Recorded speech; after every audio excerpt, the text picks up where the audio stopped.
Oh, hello, and welcome back to A Slightly Twisted Female. I'm your host, Brittany Rue. A lot of people over the past several days regarding AGP Gate have been asking me to, challenge Exulansic on her role in all of this. So I decided to do one better. I went and wrangled her down, got her here so that we can all, have a big confrontation session. No, but I do think she put a bag over my head and pulled me into a van. It was awful. I did. Help. Send help. I did. We will, yeah. I mean, I didn't. I'm not going to self-incriminate. No, I cannot be held liable for anything that I say. Well, we shall see. So anyway, all right. So just as we totally had a really fun day yesterday. And if anybody remembers the special place that I took Jennifer, we stopped by a really cool place in Trenton, had some fun, and we talked about it. And it's literally, it's okay. You guys, at the end of the day, other women are the ones that you should be trying to work through and have discussions with. You know what I mean? It's can they all hear us? Also, we should do a sound check. Can you guys hear me? We got two mics happening. Oh, can you hear? Here, can you hear both of us? Oh, I don't know if your mic, I don't know if it'll recognize two mics. I think I forgot to add it in. Thanks, guys. Or, I mean, if your mic is picking up both of us, then it probably is. Hold on, sorry. Give us a second, guys. Yeah. It's only one. So, yeah, we'll just use this one. Okay. So anyway, and a lot of people have been like, oh, well, you're talking about Laura about this whole AGP gate, who, for those who don't know, Laura Becker is the woman who was shown alongside Phil Illey, who's this super creep who wears a crushed blue ball gown to every interview. And it was at Gen Spect. He's an author of a book called Auto-Heterosexuality, where he's basically making the case to destigmatize autogynephilia. It's super unrigorous, super unscientific, whatever. But it's so anyway, so Gen Spect had posted a photo of him wearing what could reasonably called fetish attire to a wider lens convention or whatever. And this woman, Laura Becker, who's a detrans woman, who I think there's different people have said different things. I've heard 2 years detransition. I've heard 4. Either way, it's fairly fresh. Who stood and took a picture with him. And then Gen Spect made the insane decision to then post this picture. It's it could have stayed in the photo roll, Gen Spect.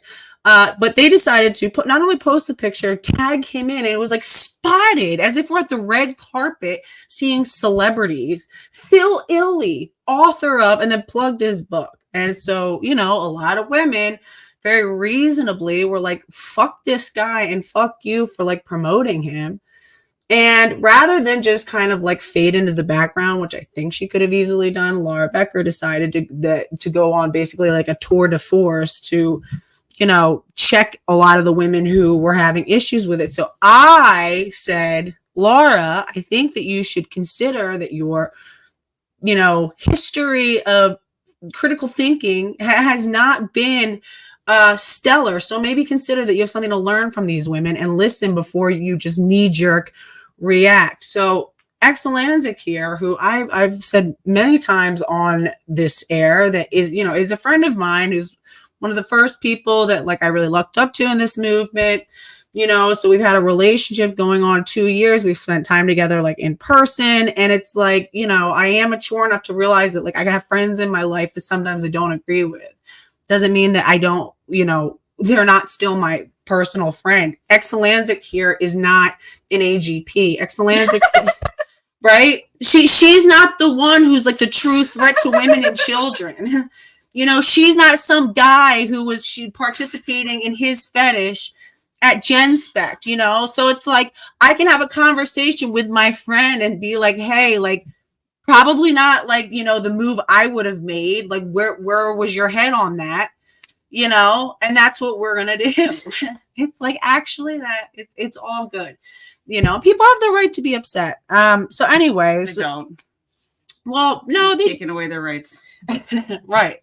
So again, people ask me to check Exulansic, and I'm like, I'm not really sure what anyone wants me to check her on, because I wasn't following her part of the saga. This Laura, person who was shown in the picture, I think failed an opportunity to kind of step up and be like, hey, I kind of see where you guys are coming from, or whatever, or just fade in the background. But I saw her comments and I responded to her reaction to other women. I didn't see that from Exulansic, right? So, what have you been like? What has your been experience? Exulansic and I have talked for the past couple of days, right? I have a better understanding of where she's coming from on this. We can have this conversation, but so how have people been treating you? Let's start there. Oh, it's. I mean, I described it as a mob a couple times. It was a lot of people in a very short period of time saying some very sweeping things, some of which I didn't appreciate, and some of which I was very confused by. Yeah. So it's just like a lot of like very sweeping, hurtful condemnations. So one of the things that I want to step up and right now state, I like aggressively like push back on anybody who thinks that they're within the like arena of it being at all appropriate to tell this woman things like she's like sucking like what Phil Illy off by doing it, or whatever. Some like really just something to that effect. Yeah. Yeah. Basically, why don't you go suck him off some more or something like that? First of all, and I like strongly condemned. I got invited to fantasize about what porn he had watched the night before. Yeah, somebody. Yeah, right. Like, okay. No, I'd rather not. I mean, but I'm going to choose not to do that. Yeah.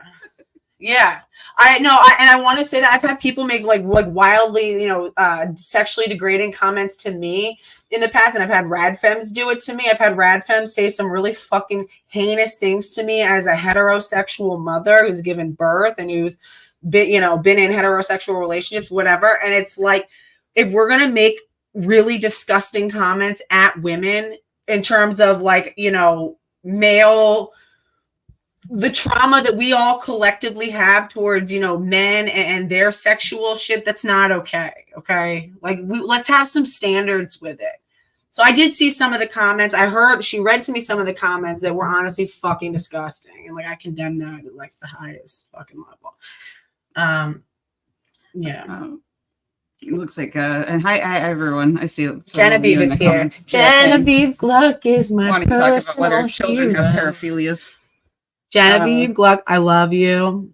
I think you're amazing. I'll say that all the time, but you are killing it, and I'm so grateful for you. And every time I see your like name in my thing, I'm like, oh my god. Yeah, even though James Lindsay won't retweet Redux anymore, I think somehow your publication was. Oh no, we all lost James. James and his Star Wars kid. So anyway, I am sorry that like for some of the ways that you've been talked to, and like what, so the way, and I don't want to put words in your mouth, right? But you sort of, the way you like kind of described your initial reaction to like, what are they mad about? Let's start there. Like, what are people telling you that they're mad that you did? Post the picture of. I had people suggesting that I should have walked out of the conference and just like, no, I refuse to share space with this person. And somebody else said that I should have like started like a conflict with him. And I don't think either of those would have been in my interest. I probably would have started a conflict with him. Yeah, I think I can confidently say. Yeah, and then I would go live. A whole drama. I would have gone live on a slightly twisted female, my platform, be like, "This is GenSpect. Check it out right here. They're throwing women out for contesting, a man who's engaging with his fetish." So I would have welcomed all the smoke. But that's me personally, and that's my temperament. I don't think it's okay for us to expect that from women who. It's not like Exulansic was like, "I'm signing up to come to like." Hang out with Phil unless you knew he was going to be there. And I don't know, what was your reaction? See, I don't know. I saw Laura Becker calling other women cunts and hags and bitches and stuff for, them speaking out against Phil.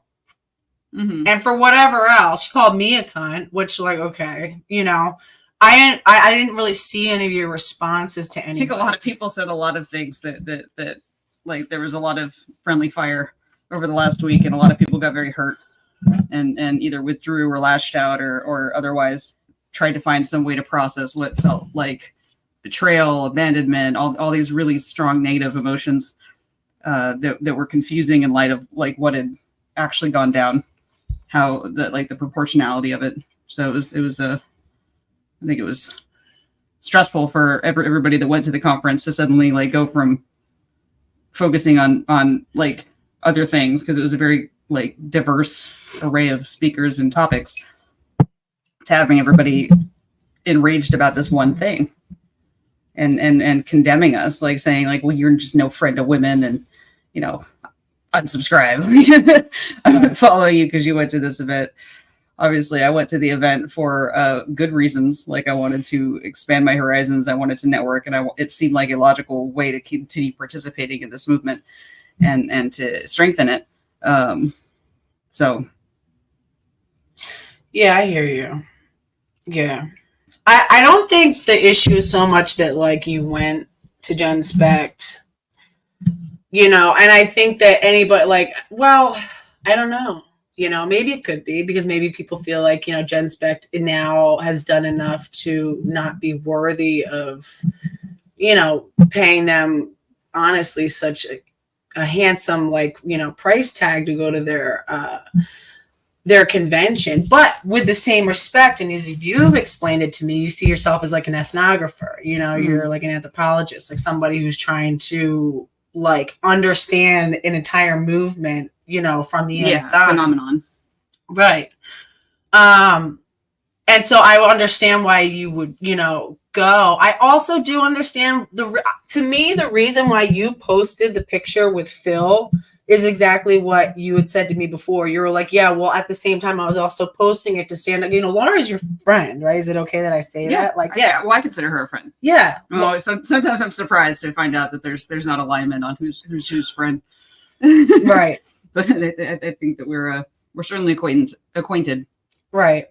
Yeah. So, you know, but like Laura, I think, I mean, you've stayed with Laura before. You guys have spent time personally. I didn't stay with Laura, but well, you guys stayed together.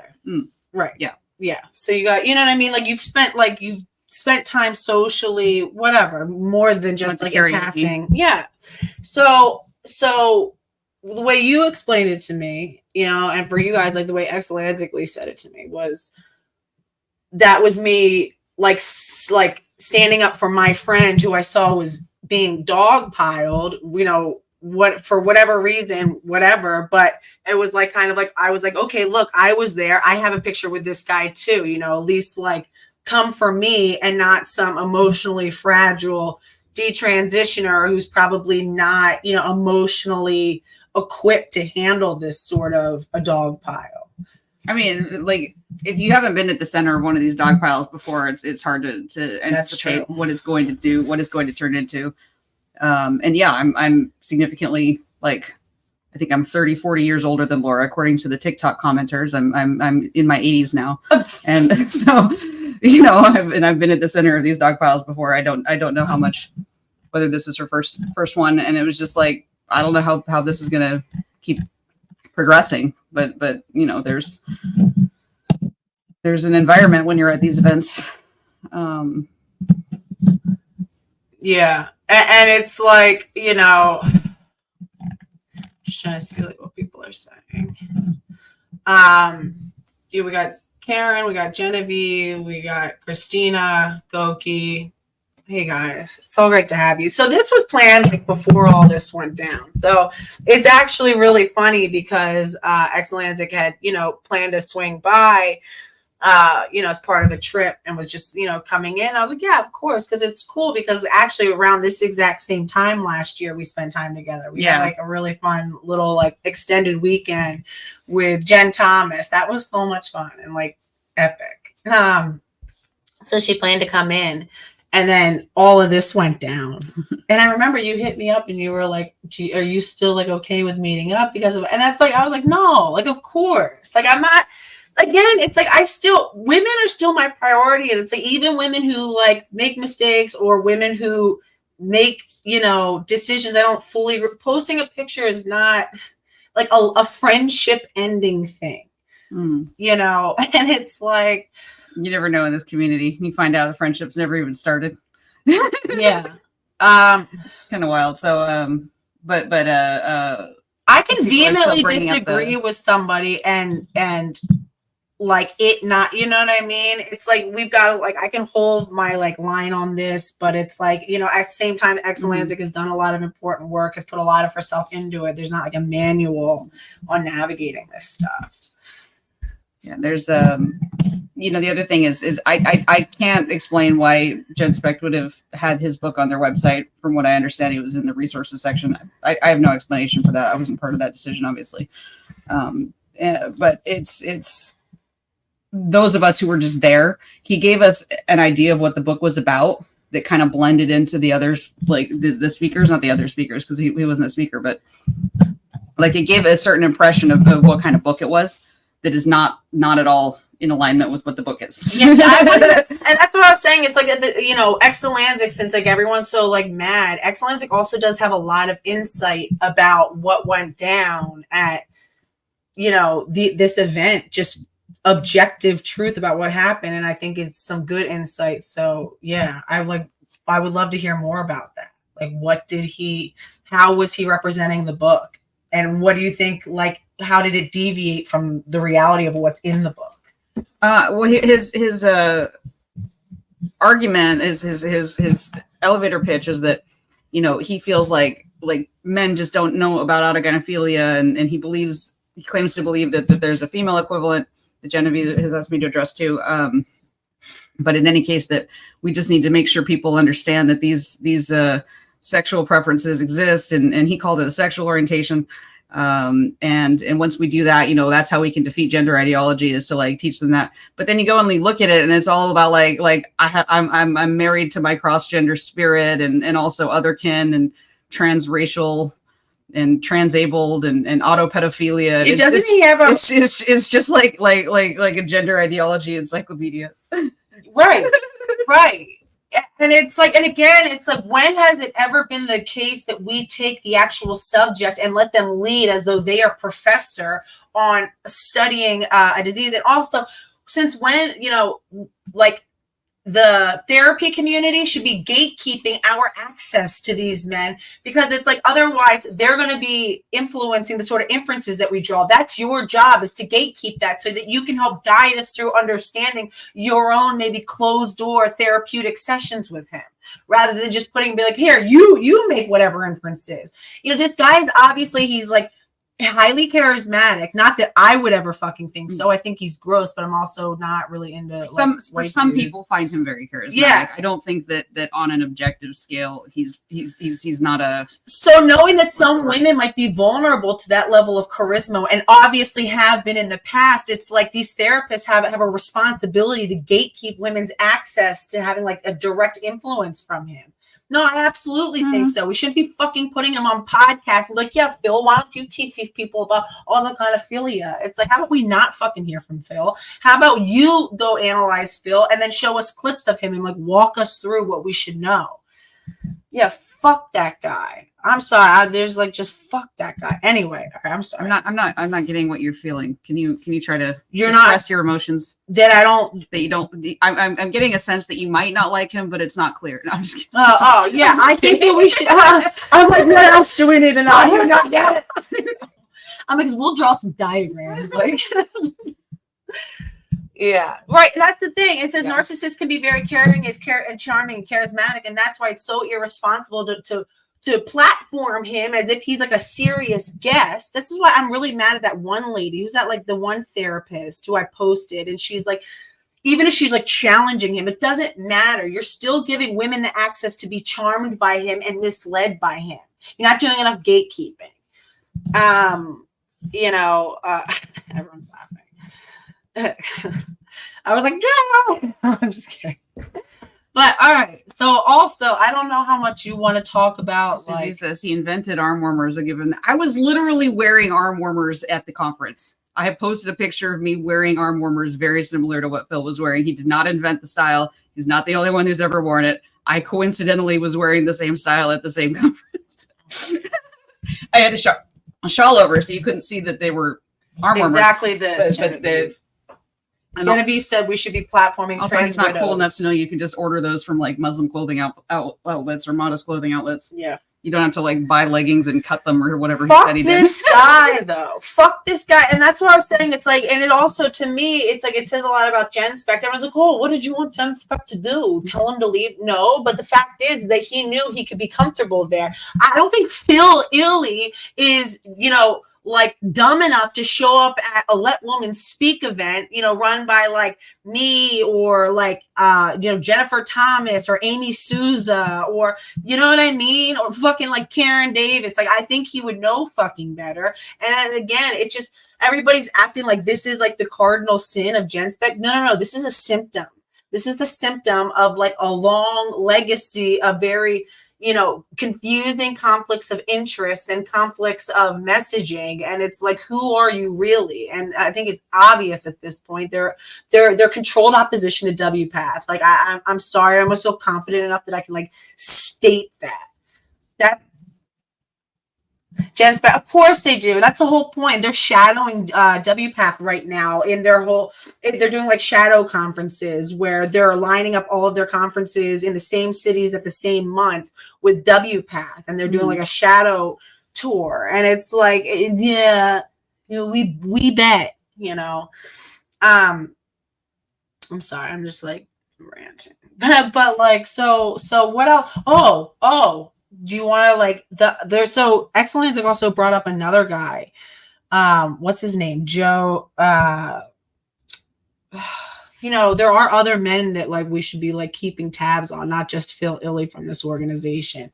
Did you know he did it? The Joe guy, look him up. You know who I'm talking about? The guy who was talking about like boys and masturbation. That was quite a talk. Yeah. So there's a guy. He was, to be clear, Joe he was Berger. talking about boys who don't masturbate. That was the title of the talk. Yeah. So, which is still boys and masturbation, whether it's an absence of or, you know, the action of it. And it's like, I went to go look at him a year ago. He did a live stream with Stella O'Malley and Sasha Ayad. I finally like know her name now, Sasha Ayad, and they were like acting like, oh, he was like, yeah, you guys have gotten in touch with me. Now he's on like the board of directors after like a year. Like, bro, what? And it's like, yeah, he's like really interested in the sexuality of young boys. Like, it's so Matt Osborne. Fuck Matt Osborne. I'm not giving that clown anymore. Matt Osborne is not important enough to be discussing. So what are your thoughts on like? I'm just looking at the comments. Genevieve says that this is all played out before. Let's see. I imagine it has. So Genevieve says, look, this is all played out before in almost the same way. Norway had the same fight with a true trans org versus a self-ID organization. And the latter one, out because of Dr. Bernistan. God, can you want to call in? Yo. Bernistan? Genevieve, can you call in?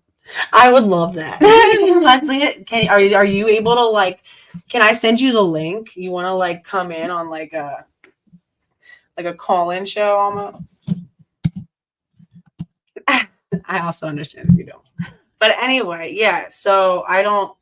Molly said, isn't this all what it's boiling down to is pedophilia? It seems to be. I mean, there's a chapter called autopedophilia or about autopedophilia and the idea that like, you know, a person can be in love with the idea of themselves as a child that's getting abused. And it's like, at some point, the bridge is too far. Wait, so who?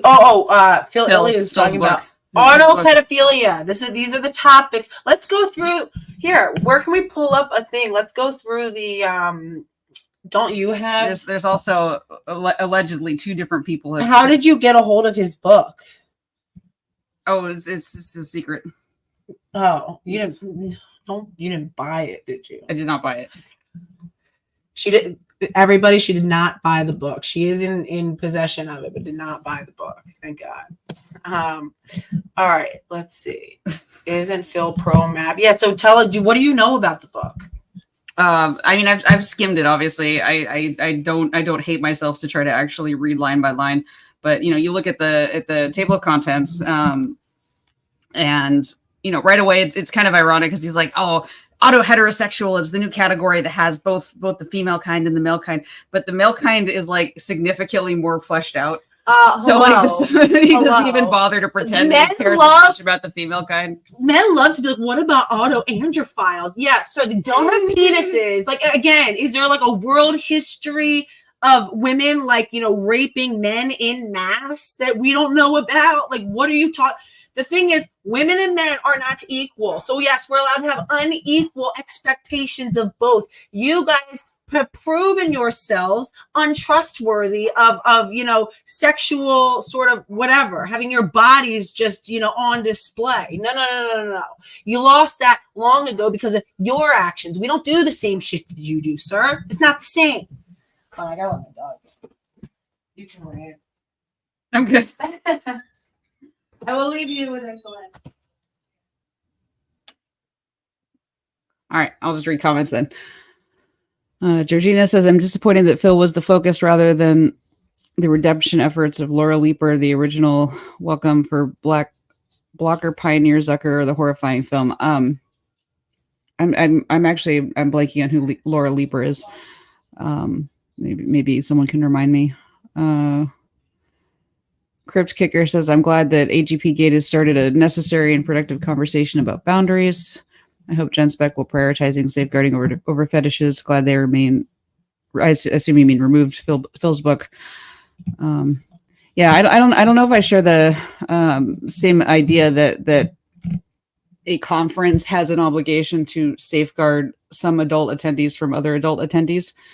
I agree that safeguarding responsibility might exist with some of the people for which GenSpect has a dual relationship, because my understanding is that some of the detransitioners have been actively clinically treated by GenSpect or GenSpect therapists, and so you could question, but at the same time, if they are adults who have capacity to, at some point that responsibility must end, right? So it's an interesting point, but at the same time, I don't expect as an adult going to a conference independently that it's going to be some sort of daycare where people are trying to keep me safe the way that you would keep a child safe that you had a responsibility towards.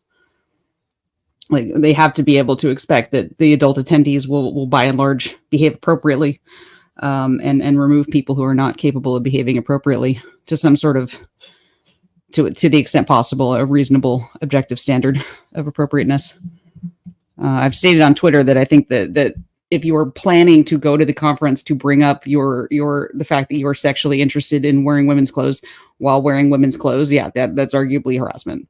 And you need to there should be a conversation about whether that's should be allowed, what restrictions can be placed. It is possible for him to make the points he was claiming to be there to make without centering himself, without making it about his interests. So, and without wearing a costume. Are we allowed to talk about what else we know about Phil Illey? I'm still working on that, but we well, no, I mean the sex the clownery is public. So Phil Illey apparently is a clown. He's talking about that at the conference. It's not something we uncovered. Right. I don't mean like, you know, like theoretically a clown. Like, no, he's a clown. He's like a professional clown performer. Gives new meaning to Exulansic's term sex clown. Feminist Claire, what's up, girlfriend? Crypt Kicker says, we got Feminist Claire in the house. Hey, I miss you. I missed your like work. You were always so like cute and like wholesome and like stick to task and like unwavering. I miss your work. So let's see. Can we hold on? Karen, let's. I know that there is like a history here. Consideration for vulnerable members is not daycare. Your sensitivity is astonishing. Do you have like a response? What were you guys talking about? Do you have a response to that? No, I don't. Next comment. The socks he was wearing. Yeah, the socks he was wearing is a big red flag. Because like, did I do the wrong one? Oh, here we go. Helena Blavatsky, my beautiful moderator, Helena. Yeah. So he was, what struck me about him is that he wasn't just dressed like a woman. He was dressed like a particular like age. of women. The outfit was very young, I thought. Do we have any pictures of it anywhere? Yes, that's why this whole conflagration happened. Let's is that we have pictures. Let's see. What is it? Phil Illy. But it's also apparently what's typical in this clown troupe he's in. Where can we find these pictures? Oh, here we go. Here we go. Hold on, let me add this. So this is him doing. Ella. Hi, Ella. Ella Angiophobia. Ella, hello. When are you going to come on my channel? And Karen, let's Susie see. Glexman comments on lack of color coordination, colorblind. Yeah, no, I my first inference was that he like pulled these out of a clothing swap bin, and he just kind of went towards something similar blue, and there was some sort of scarcity that led to him getting similar but not identical blues. But then he was like, "Oh yeah, here's all the items on Amazon if you want to buy them." So that tells me like, yeah, maybe colorblindness might be a factor here. He might think that all of those blues are the same blue. Let's see. All right. So we do have to we do have to deal with what some of Karen's, because she's got. Let's see. You're suggesting that AGPs can actually behave appropriately. That it's a man in that a man in fetish gear is fine. Being around vulnerable women is that. I mean, that's the opposite of what I said. So I feel like this is a bit motivated of an accusation to create an impression. So which is typical of certain people. Combat it. What's to combat? Like I already said the opposite of that. Right. So then to be clear, so, she is condemning that he should. So you do feel that like it was, you said to me that you thought it was fucked up that he wore that outfit to that event and he knew what he was doing fully. I don't think that was exactly my language, but I do think that it's inappropriate to dress in that manner while telling people that you're doing it for a sexual reason. Right. Yeah. Right. And that's what he was doing. So at least we can show that we are all on agreement here. Like I do think the X is in agreement. At the same time, it wasn't my event. Right. But regardless, you do agree that it's like a total violation of the social contract for him to be participating in fetish gear when he knew trans widows would be in attendance, traumatized women, vulnerable families, that sort of thing. Just women, period. But like you make the argument that any man shouldn't come to such an event because a traumatized woman might be there. So you don't want to take it too far in terms of various people's rights to attend. I don't think so. I think event. There's a big leap between an AGP who's actively wearing fetish gear specifically to an area like a event where it's supposed to be people charmed by the gender industry and just men in general. Well, I think what makes it inappropriate is the fact that he's making you aware of the fact that it's for a sexual reason. No, it's for a sexual reason, period. Any man wearing a dress, he knows is going to be upsetting to people. Again, it's the social contract. No, we don't consent. And especially to a conference, again, where it's about people who have been harmed by the gender industry. The people who were at the conference were choosing to go there. A lot of people said that they didn't know he was going to be there. A lot of women, and especially D-trans women, said they didn't know he was going to be there, and they were upset by it. So I'm just saying, do you agree that, he shouldn't have done that, or do you think it's within, reason that he did it? I think it was inappropriate, as I said, for him to wear the outfit while telling people that he was doing it for a sexual reason. Right. But if he just wore a dress without having said that. I think that's a different situation. That is not what happened. Right. It would be a different conversation. Right. Yeah. And I think that if it's in his interest to destigmatize the concept, he should be trying to perform appropriate behavior. He should be performing, I'm not being weird. I just think it's weird, period. That you're wearing a full man. And again, in this environment, I think it's unacceptable personally. And that just may be where we have to just, recognize where we might not agree. I just think that and I think that women expressing that they think, I think it's just irresponsible for everyone just to throw their hands up well, what can we do? Well, we can do a lot, right? We can do a lot. We can shame. We can, exclude. These aren't killing him to say that, you can't come, you can't sit with us, you can't hang out with us, you can't, And for people who do want to continue to participate with them, then I have to like question not only their judgment. And this is like something that my mom said and something I tell my children all the time. I said, I want you to know that it is okay to exclude certain people from your life. You don't have to be friends with everybody. And in fact, I expect you to set boundaries between you and certain kids who don't demonstrate that they care about themselves, care about people around them, have respect for themselves or the people around them. And that, you will make sure that your social group is comprised of, people that have the same sort of goals and values that you do. So I think what it comes down to is women have the right to exclude these men and then also protest these men. I don't know if you have anything you want to add. I would hope that people that were made uncomfortable in that situation by the combination of dress and behavior, and dress is, of course, a kind of behavior, that they would have let the organizers know. I think they are by tweeting about it. Right, but even at the time. No, that's not fair. I don't think so. No, that's not fair. A lot of women fall, and you don't know the level of history of trauma that some of these women have. Some of these women are having like recently medicalized their bodies because of like whether they can do it or whether they can't do it based on trauma. We're talking about what they should do if they want this larger system to work, and you need to make organizers aware if you feel. But they are. We are. I mean, you are now after the fact. I mean, it was already happening. Although at the same time, a lot of the people making people aware after the fact were not there. It would be a much stronger message. I would never go to a Jen's back. Yeah, I know. So why should they care? Right. Yeah. Why should they care what you think and what you? Well, think because I made uncomfortable. Because a lot of my people who are influenced by me, we have a lot of crossover, right? So it's like, they should care about what the wider community thinks, especially this is the community. I'm saying if you want to convince them, people will stop coming to the conferences unless they act. Then while you're there, you have more power if you make them aware at the time and give them an opportunity to respond to the complaints. Like, I've had inappropriate behavior happen to me at women's conferences where only women were there, and it was from a woman.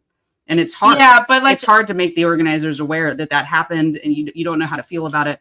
It might take some time. I get it. No, that's all well and good, but I think also going afterwards, the issue is that some of the other attendees are like going after women. Are you letting them know directly, or are you tweeting about it? Well, what should they? Oh, who Jen? It is possible to contact people directly. I had a lot of people leave a lot of nasty public tweets at me.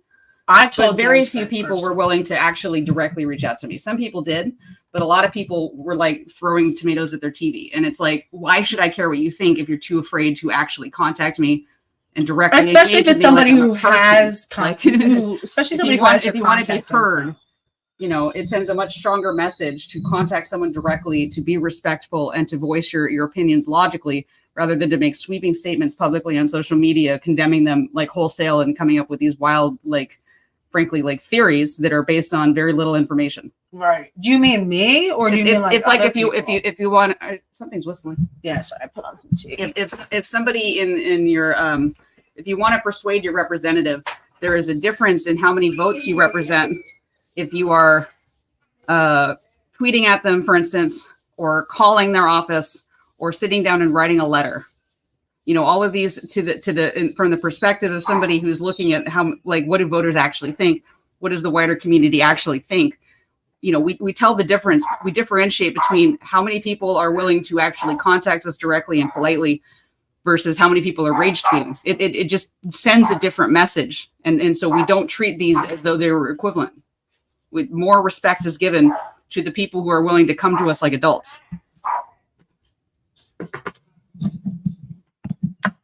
Because those are the people that really represent how many people care deeply enough to behave appropriately to confront,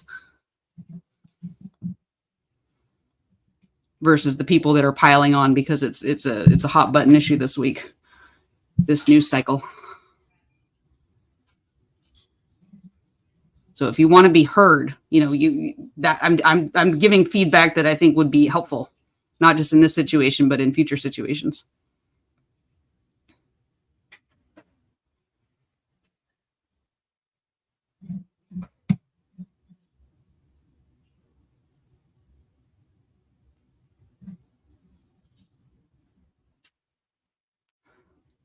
Bad Detroit said, you just said you thought it was inappropriate. So did you say something directly to the organizers? I did not say anything directly to the organizers at the time because while I thought it was not like a good idea, I wasn't aware that other people were having a strong negative reaction. And it did not cause a strong negative reaction to me. It wasn't my event. It was kind of like, I mean, I compared it to the woman that took the picture with the buffalo at the park. Like, you probably shouldn't do that, but like some people just aren't scared of approaching wildlife. It's not necessarily a good idea. So I didn't care enough essentially to go up and say something. It was a new social circumstance for me. I was going along to getting along.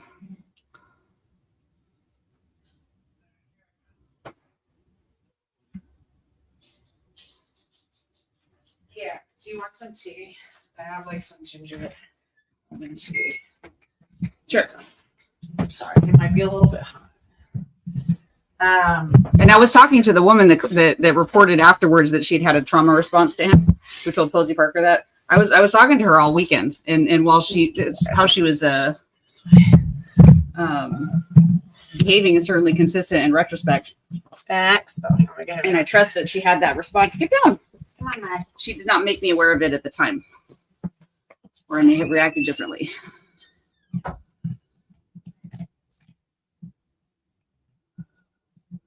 Okay, new comments. NYF says it was Prisha Mosley. Yes.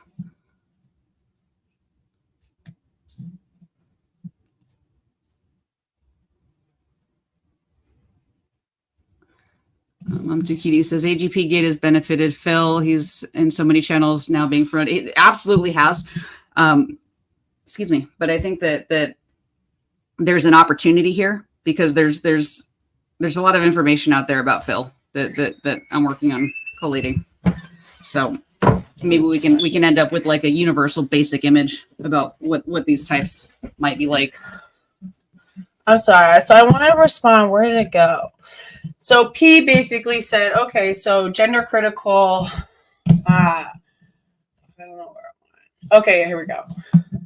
P says Gen Spec may not be fully gender critical, but isn't there a place for middle ground organizations? Well, P, absolutely not. Is there a place for middle ground on sex? Is sex binary or is it tertiary or is it a spectrum? No, sometimes there's literally only two positions, right? There's either like you're either, fully acknowledging that sex is a binary or it's not. Like there's just there, yeah. So no, there's really not, especially on. All right, you're either with all of it or you're with none of it. Feminist Claire says, do you feel like your neurodiversity might make social norms such as rules for appropriate dress a little less obvious than to some others? Sure, yeah. So I get in arguments with people sometimes about that, like who think, well, we're high functioning, so that means we don't have a deficit, right? At the same time, I do think I manage. So no, but I appreciate think I dressed that. inappropriately, for instance, for myself. But knowing what other people are finding inappropriate in a certain space when they're not voicing it, yeah, no, I don't. I'm not. Just to some extent, I don't think anybody could be that.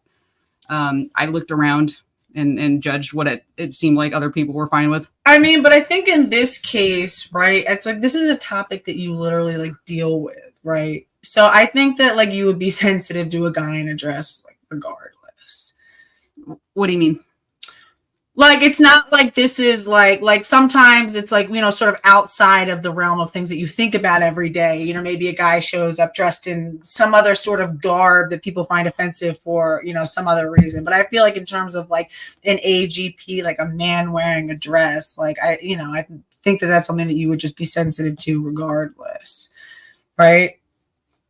There were several men in female clothes at this event. Right. Yeah, no, and that's true, and it's really forced me, I've taken a position in the past and I've had to think about it in terms of shapeshifter, I've like said in the past that like, yeah, it's fine if he just wears what he wants to wear. And I've always sort of felt that, but it's like, I think the fact is like, we can even have different I don't know.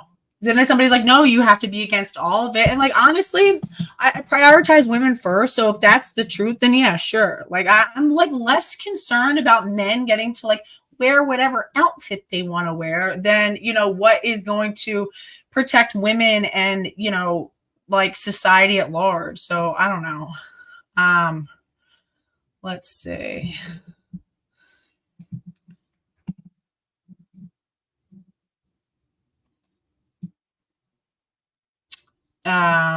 Yeah, so we got 100. So what other, like, you know, thoughts do you have? Tell us a little bit about that guy, that Joe Burgo guy, like his, you know, what did I know very little about him, but like from his like talk.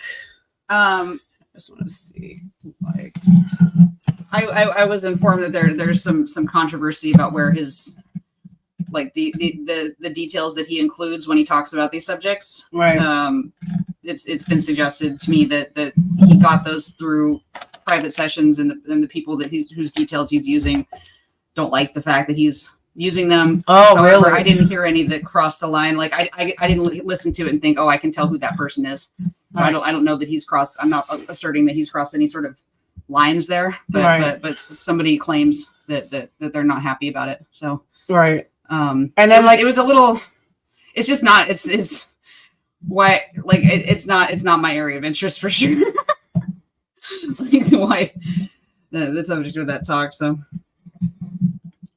Georgina Whippy says it's really disappointing seeing the power of provocateurs and the power of an organizational label to blind people for what they have in common. Jane Lindsay should respect KJK. Oh, of course. James Lindsay is also like a neckbeard weirdo. So has anyone explained to him that men that rant that hard about feminists, like a lot of people think that person's going to shoot women? Like, is that not a common association that this kind of like like, it's one thing to disagree with feminists. It's one thing to even say, like, you know, feminism has as an element of social narcissism in it. Sure, I'm on board. I'm with you so far, James. These hags will have no power over me. Like, what do you? We have all the power over you. The level of blocking spree. At home. Yeah, the blocking spree that you went on, sir. Like, you know, and it's funny because James. Well, it's just at some point you're just going Freudian and like you're letting your personal issues. His little freak out on Redux was epic. Yeah, his little freak out. Fine, I'm not going to retweet anything. Thanks, feminism. How will we ever survive? I want to show him. And I like his podcast so much. I think he looks like a weirdo. Shit. Oh, why did I do that? I'm trying to. Where is my Twitter? Sorry, guys. But I think he really, like. I want to give him the benefit of the doubt that he doesn't understand that it's like really bizarre to hate feminists that much that you're talking about, like, oh, they think they can control me, but they can't because I've grown up. Like, is feminism a stand-in for a different word here? Yeah. So I'm trying to show where he like freaked out on. Oh wait, here it is. Hold on. Share screen. What screen was I just showing? Oh, hold on. Here we go. Is this mine though? Why does it look like it doesn't know? Oh, I'm not logged in. What was that? Wow, I'm really sorry. See, this is the problem. That's on Twitter. That's on Twitter. Like, what the hell? Let me take it down. I'm sorry. That's disgusting. I like run into porn all the time on this app. Why am I not in? Oh. Okay, here we go. This is fucking gross. And I will have to. Let's see. I'm sorry, guys. I have not been on. But also, you know, Phil Illey, of course, again, has, a history of basically abusing women and has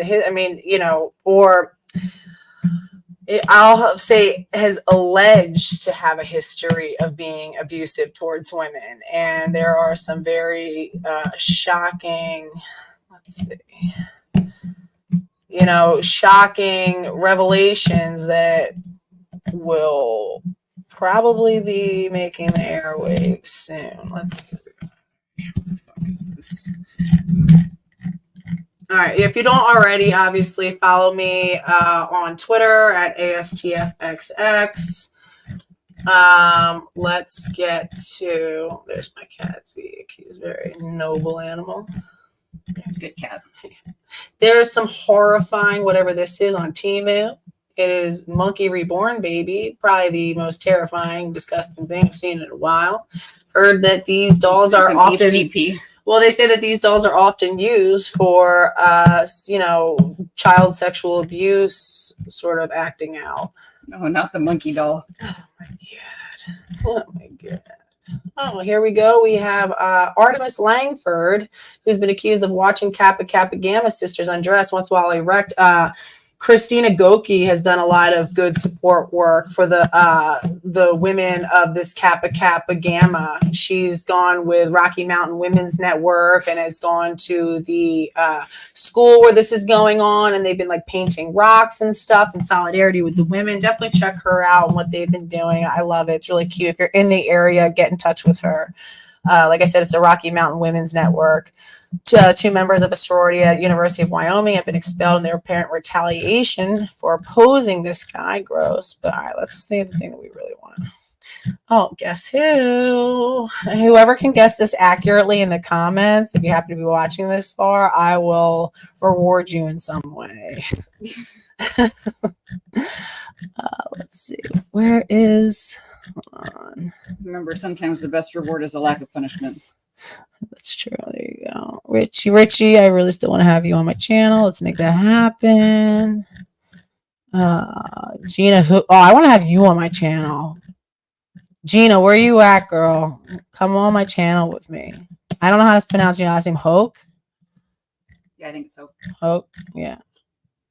Jennifer Bialik, obviously would love to have you. Oh, Alex still has me blocked everywhere. Oh, even though we never interacted. Well, she did block me on. Oh, I don't want to know who you. Jen's back. Oh no, Jen's back. Why did you block me? I wanted to keep chatting. Oh, conceptual James. Conceptual James. All right, wait, hold on. It's this part that his podcasts are good, but I think that there's a bit of an issue here with women. It's come out. Oh, I'm sorry. He's a pussy. It's like, how dare you undermine women whose like shoulders you literally stand on? Like, you fucking wish. You wish, sir. God damn, where's the sorry. I want him going back and forth with Redux.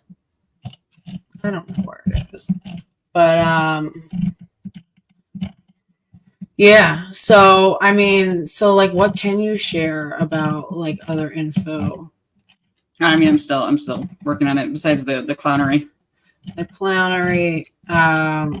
yeah. I wonder if she's like, I don't know. Was she there? Was like, is this somebody that? Oh. I'm not at liberty to disclose identifiable information, but there may be some updates coming. That would fit with a larger pattern.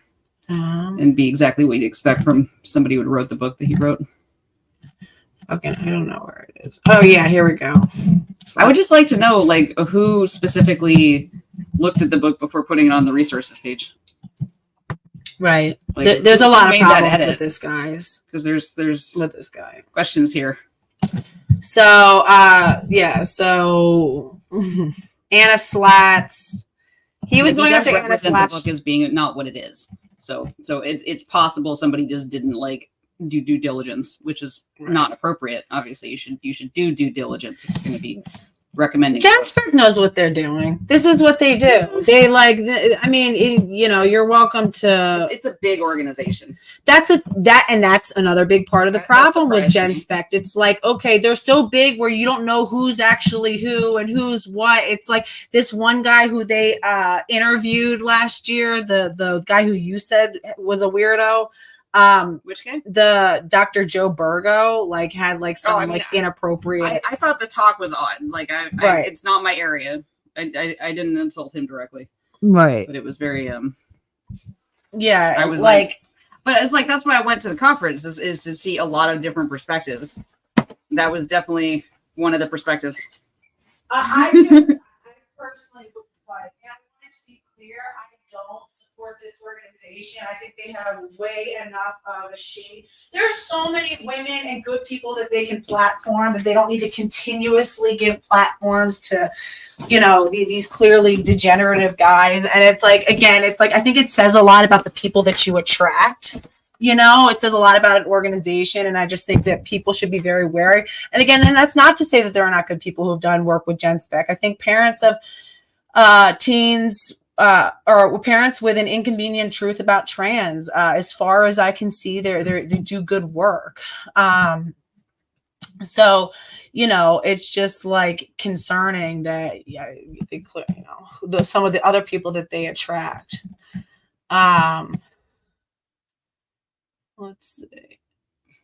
Someone said trans widows platform, and they had a speech by a trans widow. But this one.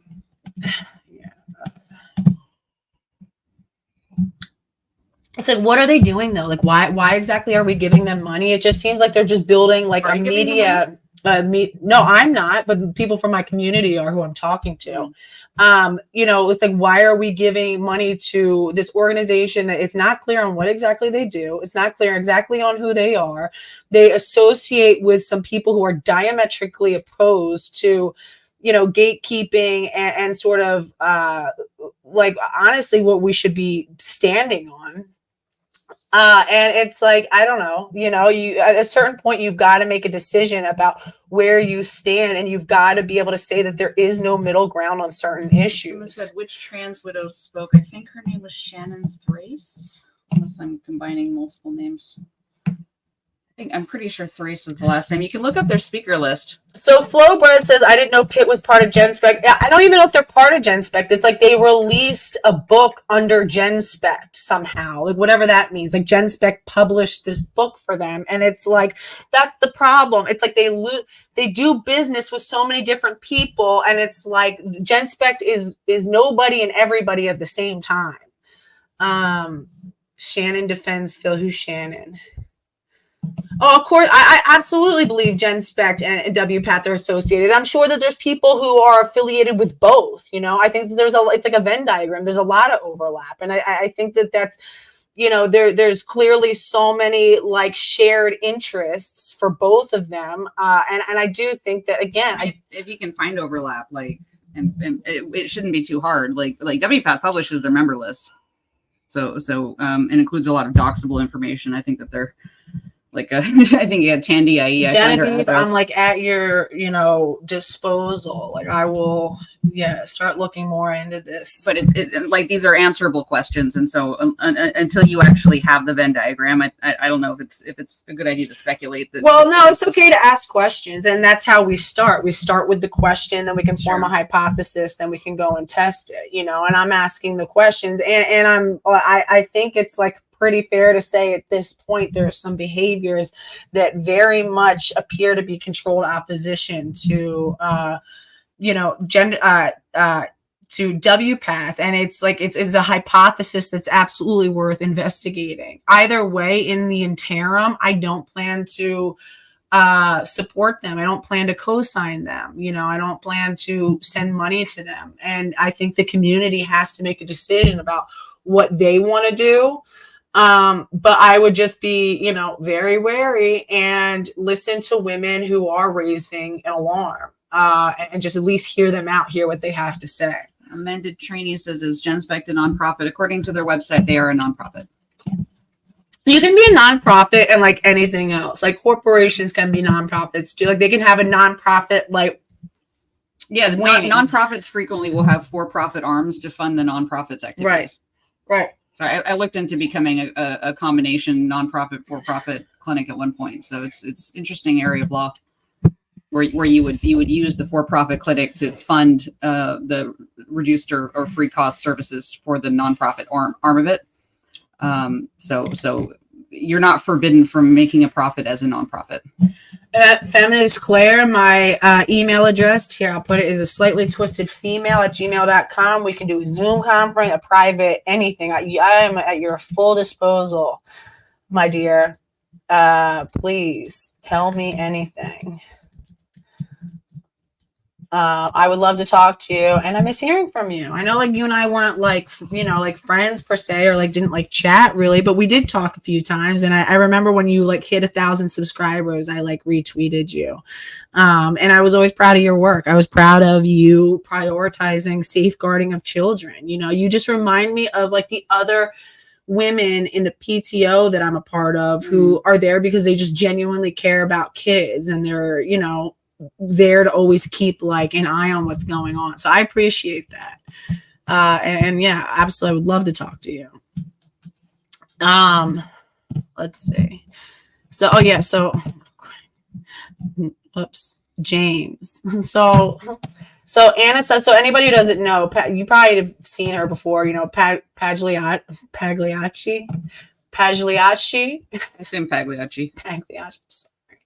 I'm like not good at like Italian words. Pagliacci, the hater at Slatsism. So like it has to be Pagliacci. Sometimes the G is like an Enya. Yeah. So this is Anna Slats. This is the other half of the Redux duo. And again, it's like two women who literally built a little like web startup blog, just using like some standard blog layout, like no real money. No, I mean, I might have had like a couple bucks that they could put into it getting started, but it's like they are now, if you see, Redux is ground zero for so many of these viral stories that are entering, traditional media outlets. They're relying on these just two little women out in the world to basically run their entire news machine. And that's baller. That is fucking powerful. And I'm proud of you guys. But Anna says, hi, Jill. So I don't, because the fucking pussy, he blocked me. Do you know what he says here? Let's see. His account's restricted right now also. She says, hi, James. So I just checked and you have quote tweeted. Oh, he basically was like, I don't even know what Redux is. I don't never read their articles. Redux? I don't listen to them. Who cares about Redux? And then she goes, hi, James. So I just checked and you have quote retweeted Redux 218 times in the past year. Are you saying you never read a single thing we were sharing? So like this is all examples of James Lindsay having like used Redux as a source. Literally, there it is, James, conceptual James. And again, if I'm planning James, this is not my friend here. She does not necessarily co-sign anything that I say, but I personally, Brittany Rue, saying, James, you're a clown. And Anna just owned the fuck out of you, like with like, fewer than a few words. And then you went on this like rampage blocking everybody. Like, and told people to blame feminists for the fact that he doesn't want to read articles he retweets. Yeah, and I was like, what did I say? I was like, oh, here's a... I mean, it was just very unhinged. Yeah, totally. I said, so if you don't read any of the 200 plus tweets you made using this news outlet, then we can assume you're not verifying the content of news you post. Is that what you're saying? So basically, you're not a reliable source of information. Lol, duly noted. I'm like, that's what's up. And then he blocked me shortly thereafter. It seems like James is a little intimidated of the women who he rips off routinely to have a career. What's the matter, James? You're the one who's like, pulling in the profits and have like a 200,000 plus followers.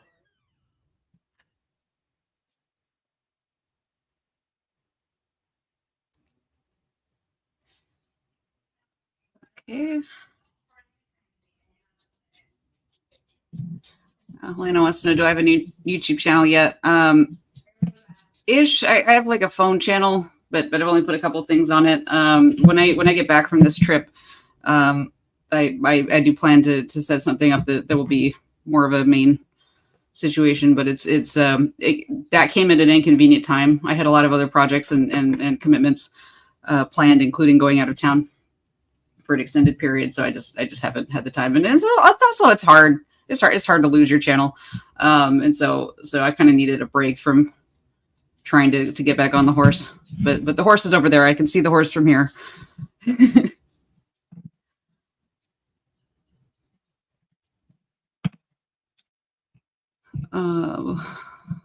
Biotrans Liberation says any mention of Julie Mulata, aka Alada Mulata, also promoted by Jen Specht, is another safeguarding disaster that supports male breastfeeding. Ooh.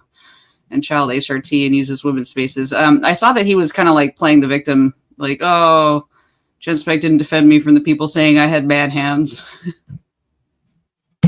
So, yeah, but I haven't done too deep a dive into that one myself.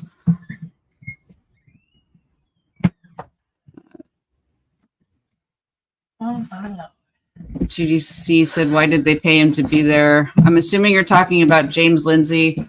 I have no knowledge of whether any speakers were paid to be there. I know that at least some speakers were not paid, including not even getting a ticket.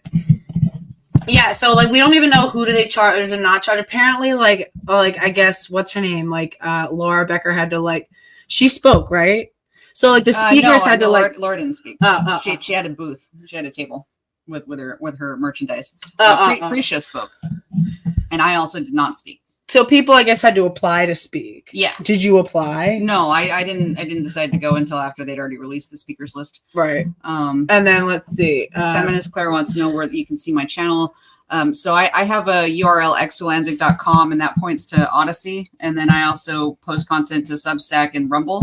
And if it's short enough content, I also post it to Femi Nuremberg and BitChute. Yeah. But most of my content is on either Odyssey or Rumble. Yeah, definitely. Those are by far the largest archives. Nice. And I'm so that's why I'm so grateful. In a way, it's like the like exodus was such a good thing when they did the whole like gender critical exodus from all the like the mainstream like social media platforms, because everybody went and like built their own. Then we built like Odyssey and all that kind of stuff. I don't know. I don't know if that was started for gender critical reasons, but I am glad that I had an archive going. If you make gender critical content and you're not having Odyssey and Rumble crawl your channel now while it's up, you should absolutely set that up. Oh, good call. Yeah, good call. Like now, because it also and Rumble, maybe it's different now, but this was a couple years ago I was doing it. I set Rumble up to crawl, and then for weeks it looked like it didn't work. Randomly I logged in and then all my videos were there. Do you keep like an offline like hard copy? Like do you keep I have like hard copies. I worry that I don't have every single thing in hard copy because I've had a few devices. I've lost a few. And so I do try to redundantly also upload. I've got a couple because you never know when they're going to go after the private servers. You should just get I have cloud backups. I have local backups. I've got my stuff. I need to get like a hard drive, like a 2 or 3 dedicated like hard drives that I can just like. But I want like something that I like can have. You know what I mean? Right. That I don't have to depend on any other server to, SD cards I prefer over or that too. Servers. That's a good idea, and keep like a little like folder of it. Yeah, I know, because they're so you can just safer too. Especially your lives. I guess the lives are being stored in StreamYard, so well no, because I had to stop doing that because I was like mowing through all of my I need to get like, but that's a good idea. I think the flash little cards, SD cards is a good idea. Let's see. So has he admitted he's way too, and also I'm sorry that like, and this is not Exulansic. This is me, Brittany Rue, saying I stand on my stuff. Anything I say is not necessarily co-signed by Exulansic, and anything said by Exulansic is not necessarily co-signed by me, but it's like, again, we can still have these conversations. And I just feel like men like Matt Osborne, and I hate to say it, like even like, fucking Benjamin Boyce, who I like Benjamin because, the problem is because I'm a content creator, I don't have that much time to watch other content creators who are covering from a similar perspective that I am. It's like, and I try to keep up with the people who I actually like care about, like you, or like, I know I hate that you and Karen Davis are like, not Karen, can we do like a 3-way where we just all, and I understand if you guys like can't be friends, but I miss when you guys weren't, everybody was friends, but I understand, I stay out of things. I understand we're all adults, but I still love both of you, and I can, whatever, I recognize like where you both, mommy, daddy, please don't fight. That's how I feel. I want to have 2 bedrooms. That's how I feel. I'm like, I don't want to choose, Mom. Like, it's like you guys were like, no, Because I like grew up on you guys. I did. That's like when I was like baby rad femme Brit. I was like, oh, I love them. Like, and then when I first got onto YouTube, I was like just so happy to like be down the hall from both of you, you know. Anyway, but I respect like where you guys. I respect it. And that's on your own time. If you guys need my assistance in any kind of whatever, talking, even if it's not direct, whatever. You've got the hug box. Yeah. You got, yeah. Yeah, because I feel like my following very much cares about both of you. Yay, Feminist Claire, you're welcome on my channel like anytime too. I'd love to have you, so like while you're getting yourself back into things, if especially like before like a big launch, definitely come on and let people like refamiliarize themselves with your work, and I'd be happy to do that. Let's see. Benjamin Boyce is very important in giving a very welcome space for people, especially D or post-trans people. No, that's why I actually love Benjamin Boyce. He's kind of like a one-stop shop for so many different perspectives, and he doesn't give an opinion. I don't know. I'm sure like he like obviously has his own filter to who he'll talk to, but I think he's done a pretty good job of like talking to like a billion different types of people.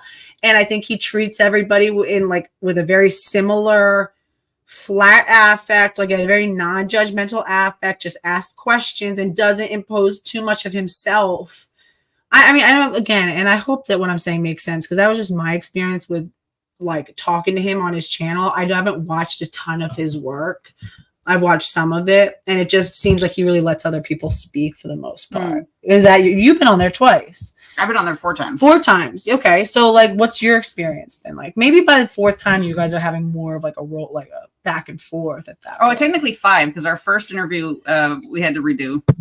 Remember when you went on that Jesse guys podcast? That was so random. I used to watch it because I used to really be into like, what made me go like snap out of like my whole like allegiance to like liberals and like Democrats was like the Black Republican movement. Like I was like, oh shit. I was like listening to all these people that I was like, damn, okay, I can like get into this. But Jesse was one of those like speakers of like those like, like new brand, like Republican, like black men. And then he had you on. What was his name again? Jesse Lee Peters. Yeah, Jesse Lee Peterson. Yeah, Jesse Lee Peterson. He's so weird, but like it's funny. It's so weird and random. How did that happen? He just like, we want to have you on to talk about gender atheism. So he reached out to you? Yeah, once his producer reached out to me over Instagram, I think. That's what's up. I know someone says that feels like such a long time ago. His live chat was quite interesting. They had theories about why I was wearing a wig and how it related to my nose size. No, he said that. Oh, he didn't. His commenters were like, oh, that's why I'm wearing a wig. So because we figured we were gonna have like dander identity together. Yes. So I'm like, when Exulansic in town, yeah, duh, hello. So we're wigging it out. Don't be a wigget. Don't be a transphobe.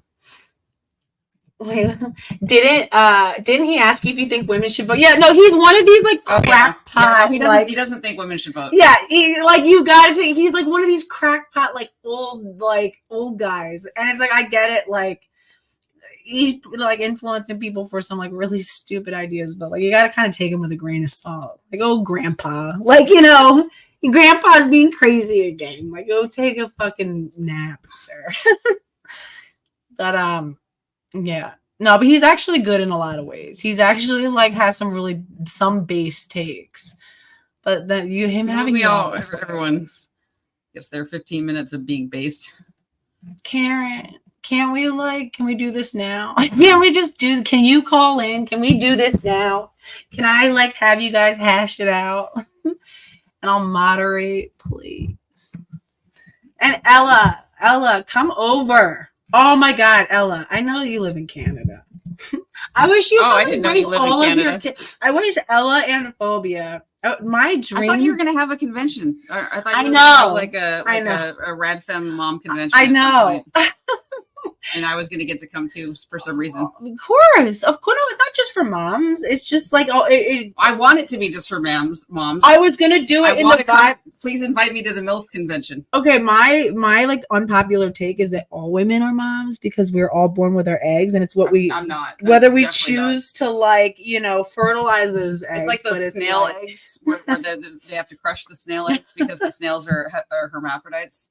So if you don't crush the snail eggs, you'll have. And I've never met a woman. I'm like that, but with human eggs. See, I've never met a woman. Listen, I stand with it. It's all good. Like, just as long as you're doing it before they are born. They're not eggs at that point. Yeah, at that point, they're little snakes. I was like, side of eggs. No.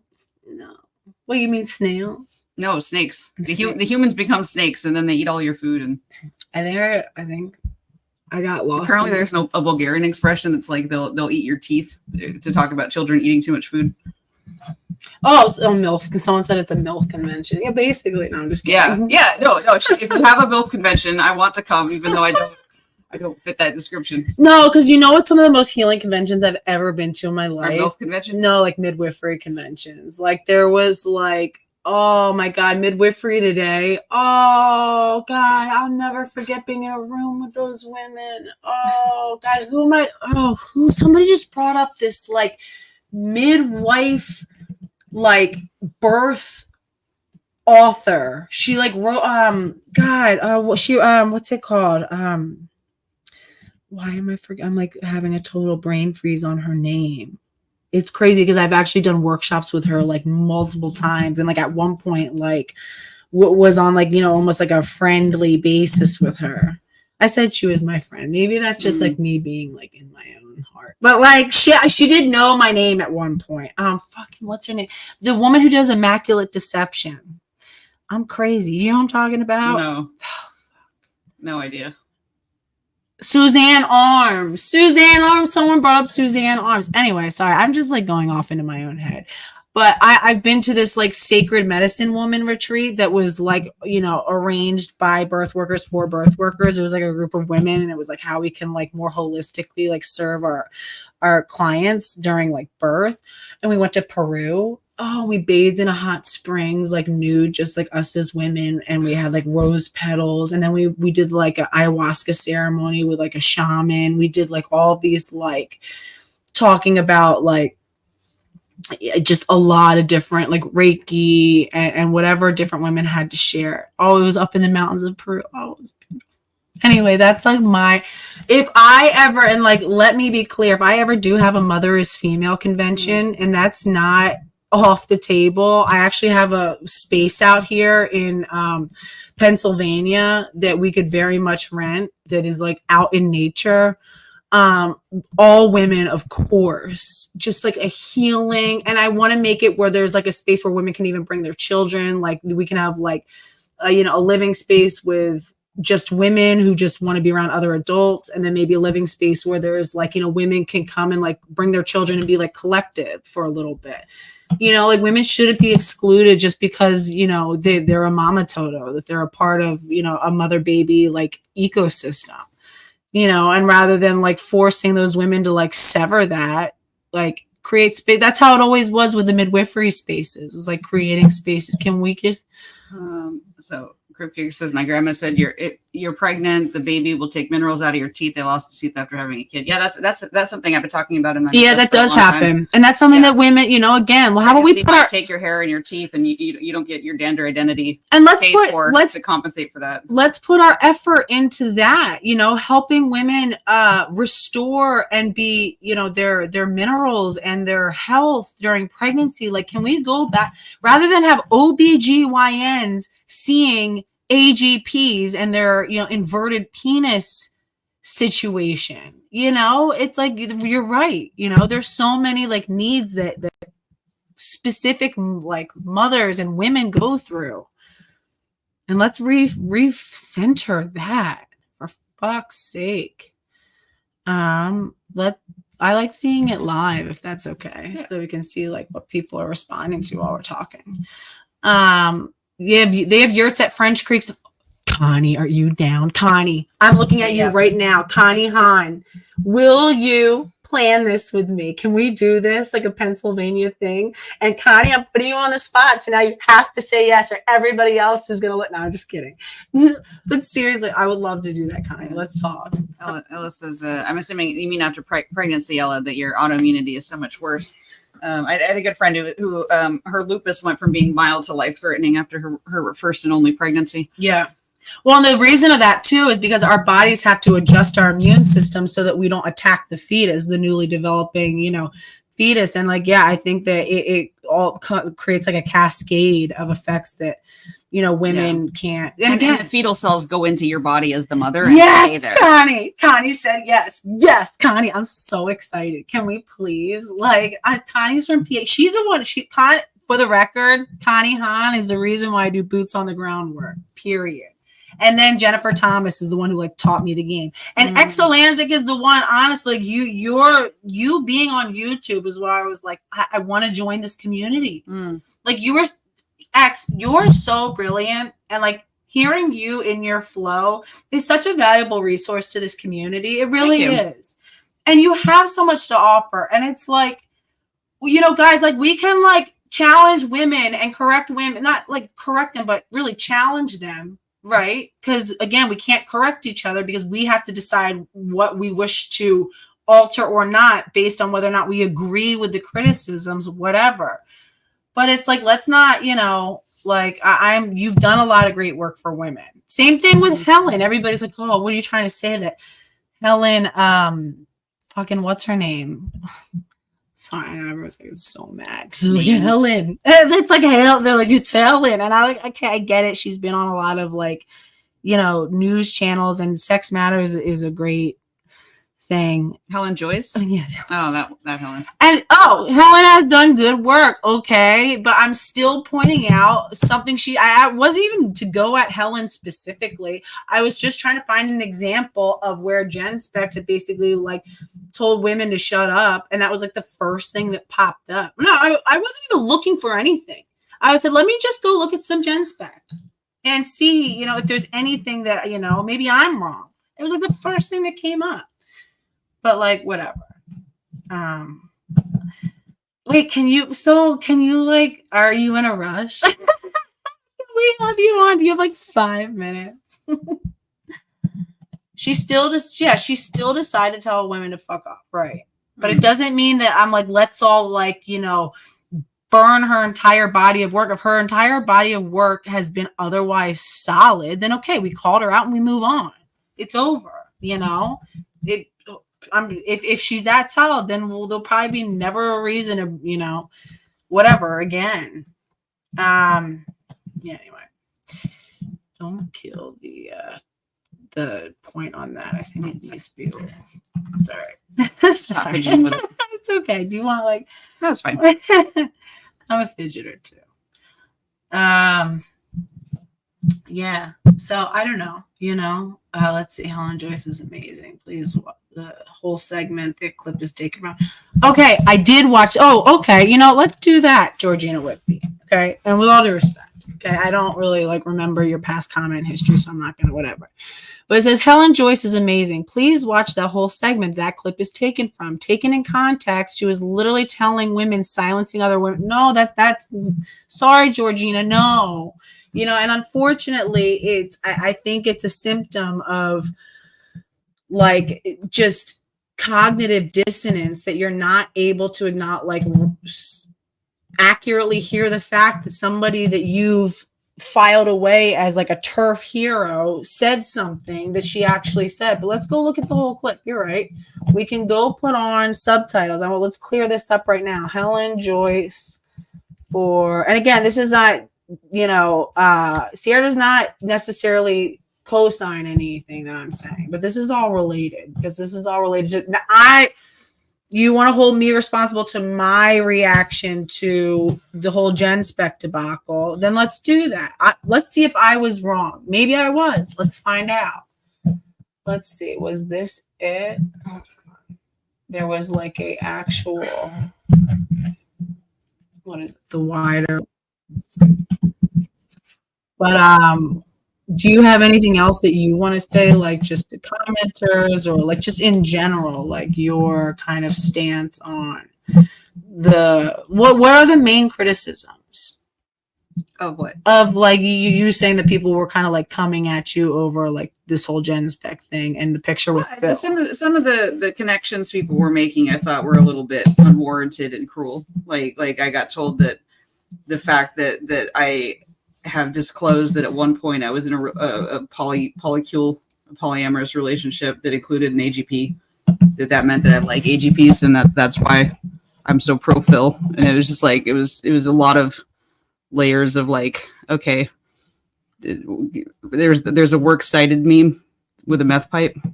That's all I'm gonna say, because I don't know how to post it. Maybe you can Google it. What is it? But it's just like sometimes the connections you're seeing are not.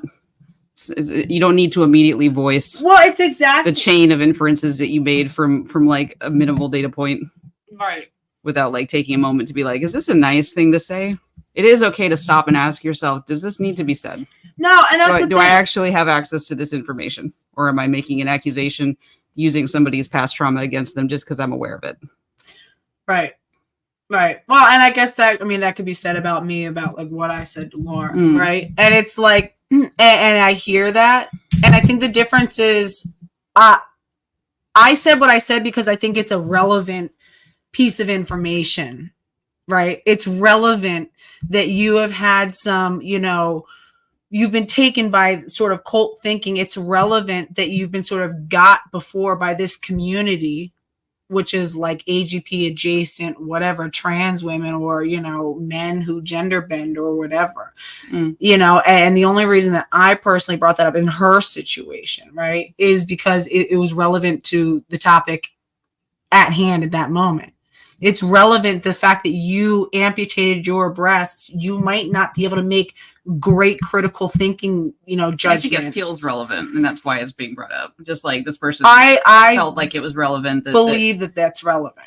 Again, that's not like, and I don't think that's true, because I think sometimes people are going to say things just to be mean. And that's the point, is I did not say it just to be mean to her. I don't know her. I have no personal, take with her, but I do think that some people have like formed like a parasocial relationship with you. And it's like, I don't think so. They feel like like you personally that couldn't possibly explain the behavior.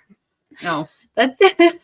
You know what I mean? Though it's like they feel like, oh, you took a different position. A lot of people said it was like a gut punch, and I'm like, oh, okay. Yeah, why, bro? What? Like, we're not in a relationship. Like, it was. They made inferences. It's hard to see something that challenges your expectations to the point where you make painful inferences. Like I don't want to dismiss. I got accused of dismissing the women. I don't think that I'm dismissing you guys. I'm not trying to anyway. It's you had a genuine reaction. You thought I needed to be aware of it. I think some of the things that were said in the wake of that reaction went a bit far. Thank you. And we're not very nice. And and like, at least on behalf of like me, and I think that some women will agree with me when I say that, like, I appreciate you taking a minute and like upon further reflection being like, no, I can see where you're coming from, and I'm sorry if that's how it made you feel. It clearly like wasn't what I was going for, right?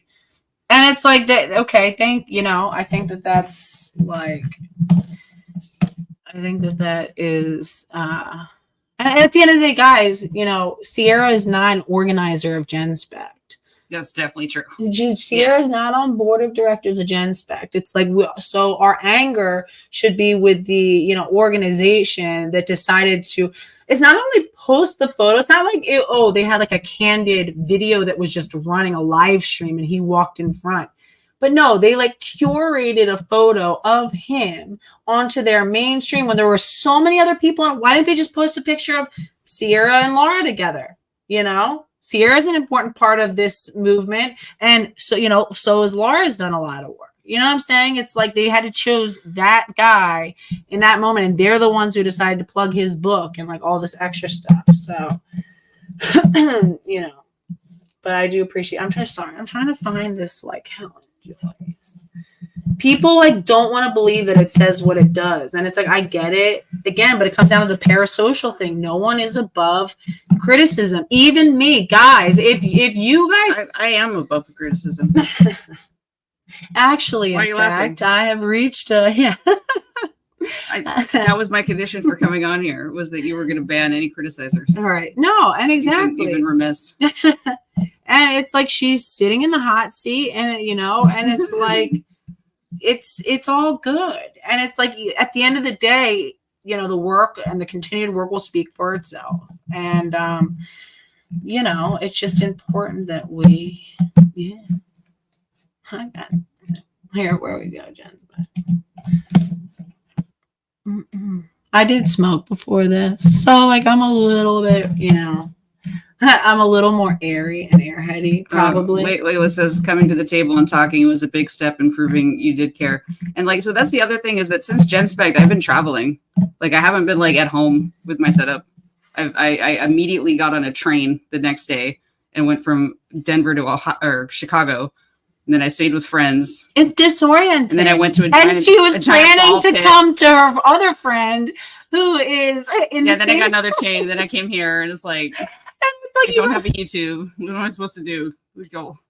She also was already scheduled to come to my house. So she's probably like, fuck, now I gotta go to us, you know, Britt's house, who's a slightly switches female, who's like taking a position. Like, I get, it's like, yeah, guys. Hi, Brittany, is this a trap? I know. I felt, oh no. I was like, please, no. You know, and has it been, I mean, no. Like, you're always welcome here. You know what I mean? And it's all just about like, yeah, I can still welcome you as like a sister and as another woman, you know, who's on her travels, who's done. You verified that I'm not an AGP. People can guess why, yeah, and how, right? But it has been verified.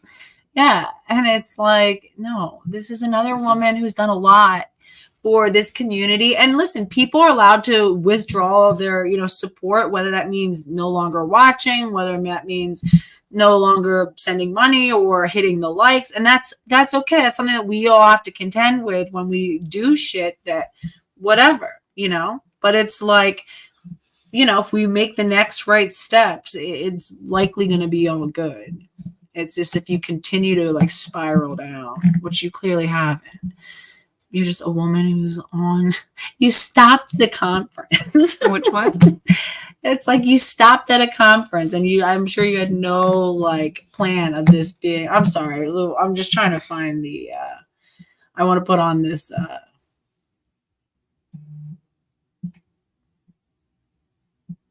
I'm just looking, yeah.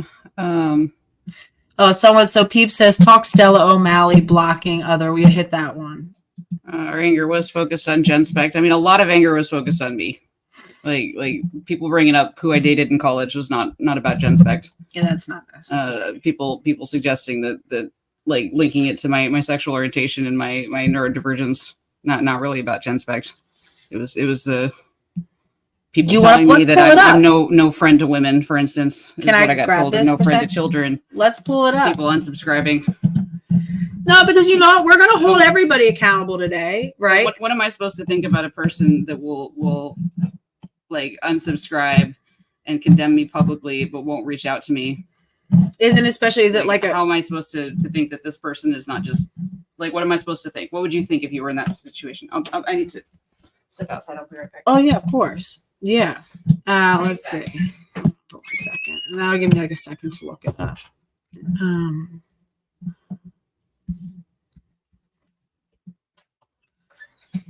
All right, cool. Here we go. I'll try to find like some of these examples. Yeah, and I just think that like again, like overall, one thing that I vehemently, you know, clearly all this is unscripted, you know, and this is like in real time, us just try to like parse through, you know, what is like a complex situation. But like, you know, never ever would I leave a woman without somewhere to stay, who already was planning to come to my house. And it's like, guys, we can still treat her like a woman and treat her with humanity. And I don't think that we need to sit there and, you know, like making like sexually degrading comments, right? That are irrelevant, right? That are totally irrelevant. So Peep says, talk Stella O'Malley. Blocking women because PD made a thread about Gen Spec platforming Verped supporter James Cantor. And this is something that Karen Davis has spoke about a lot, is this whole, let's see, where's PD's? PD's been doing some good work lately. That's what's up, PD. That's what's up. Let me find what you're talking about. I don't want to sit here and like go through. Oh, hold on. Let me do the right thing. Sorry, I'm like so ADHD right now. I do want to go through. I want to talk about what you just brought up, but I do want to talk about what some of these responses to Exulansic has been that I personally condemn. Right. And I'm sure that people, again, I've been on like no, I got to take this off. I'm sorry. It's cute, but I can't. There's like only so long, like God bless anybody who can wear like a wig for a long period of time. I can't do it. What was I just saying? Fuck, what were we talking about? I'm like a little overtired and maybe like a little over like stimulated, like overwhelmed by a lot of this.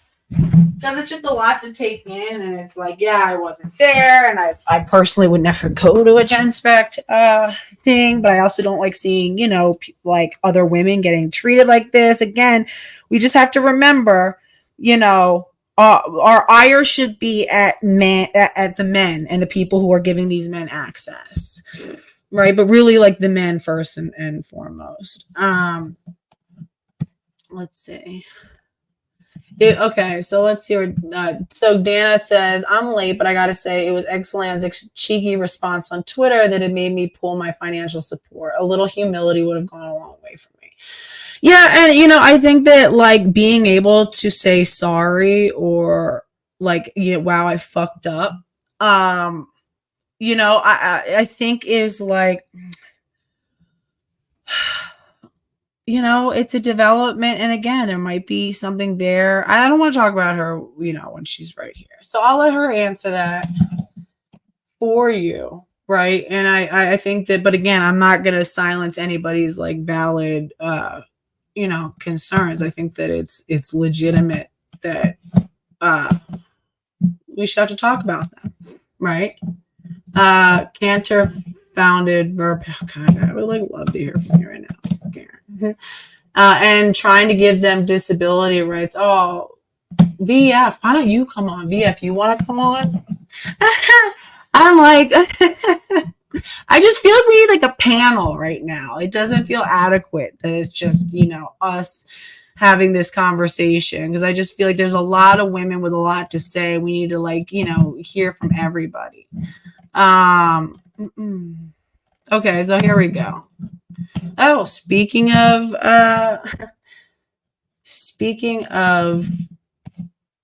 Yvette, it's like the first thing I see is VF555 is commenting to her. Let's see. Okay, so let's hear. Okay, so this is again some of the comments.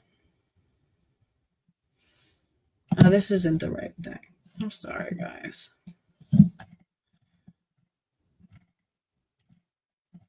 I want to hear people specifically on this Phil debacle.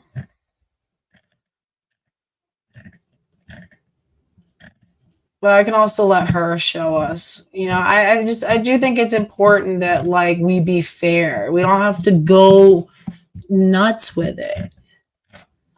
And establish ourselves as like critical protesters. You know what I mean? Like establish ourselves as like, just so that when we do contest certain things, it's like we don't sound like total lunatics. And I will say Sierra has like had our back pretty much since then, right? So look here, I'm gonna retweet this. Can you get is this up? Yeah. So she quote tweets Conceptual James Lindsay, who's like some big, I don't know. The thing is, I don't know like what the fuck the structure of this organization is. Like, does anybody? Like, it seems like it's all so confusing and weird. I don't know what James can, like, his level of involvement in with anything with Gen Spect is. But I know he's involved. And I feel like he's involved monetarily, it appears. He's getting very emotional. That's for sure. He's, blocking all kinds of women and like having like a full-on meltdown over this other guy's right to wear a crushed blue velvet dress without having to hear from women who think it's weird. Right? Like, it's like, am I missing anything? So Exulansic did say feminist hate are revealed to be enthusiastically reliant on the tireless and groundbreaking work of feminist journalism. They all are. I'll never retweet you again. Yeah, Matt Walsh is very heavily reliant. Matt Walsh, I will say, has admitted that he's like heavily reliant on Redux. But it's like, you too. It's like, sorry, it doesn't go along with your whole like, femtard narrative that like feminists are a big part of your framework. You don't want to acknowledge. Yeah. Anyway, so I was just trying. So where's you? Is your thing still up? Which thing? Your picture with what's his name? Oh, it should be, yeah. Okay. Let's find it. But look, it's me going down a slide into a ball pit. That's a much happier kind of content. See, you know what? And I will say, People somebody want to see the ball pit. Hold on. I do want to acknowledge this, and this isn't fair, Rex. And I've like, and I've supported Rex Landy on like a few things, but so Rex Landy says speech pathologist uses fancy words to say I support cock rocker perverts and drag because they help pay me money. Could not wait, C nut, but C-U-N-T, not yeah, cunt, yeah. But not used because too big Sierra. What? Grifter pigster. Welcome to fillet a crock fucker. No, first of all, what the fuck are you doing? Oh, no, VF. VF is saying she's right. No, watch your fucking mouth when you talk to bro. And it's like, again, there was some woman who like tried to get like that towards me. I don't care who the fuck you are or what position you are. You talk to me like that. If you're going to sexually degrade me, I don't give a fuck. No, then you can expect, I would expect Exulansic to be like, you know what I mean? Match that fucking energy. No, that's taking it too far. Telling another woman who, by the way, has been, how do I make ourselves bigger? Has, by the way, talked about having a history of being abused by AGPs and being violated by AGPs, and then sitting there telling her, is it like what, to go fillet one of these men? No, knock the fuck off and grow up. Okay, that's disgusting and it's inappropriate. And a lot of women did the same thing towards me. That's why I had to go make that video where I basically was like, yeah, here's my tits. And also, and for everybody who like wants to bring, somebody try to bring that up as like me being inappropriate. First off, no. Sexualizing breasts hurts mothers. There's a reason I struggled breastfeeding for so long. It's because I'm constantly worried, like, oh my God, does anyone see me? No, I'm sorry. The only reason that we sit there and we hide like breasts and put them behind all this stuff in the first place is so that we can acquiesce to men who decided that they wanted to have sole access to breasts as a sexual plaything. I'm not playing along with that, okay? There's nothing inherently sexual about that body part. And in fact, its first and really only and most important function is to nourish babies. Okay, so again, same thing. People made these like sexually degrading comments towards me. Like, any woman has a right to stand up for herself against that. It's not okay. I don't co-sign that ever. Yeah. You have a right to be upset. It's not that serious, Rex. Calm down a little. I mean, it is. No, okay, hold on. I'm sorry. I won't say that. It is, because Rex Landy is also a woman and she's a trans widow, right? I think that she was like married to one of these men. So, okay, Rex, I understand that you might be having a very emotional reaction. Let's keep it up on the screen so we're like sure what we're talking about. I understand having, but I'm sorry, you're an adult. You filter your language a little bit, and also check who you're directing that anger to. Why is it easier to attack Exulansic? Is that why? The other woman in this situation?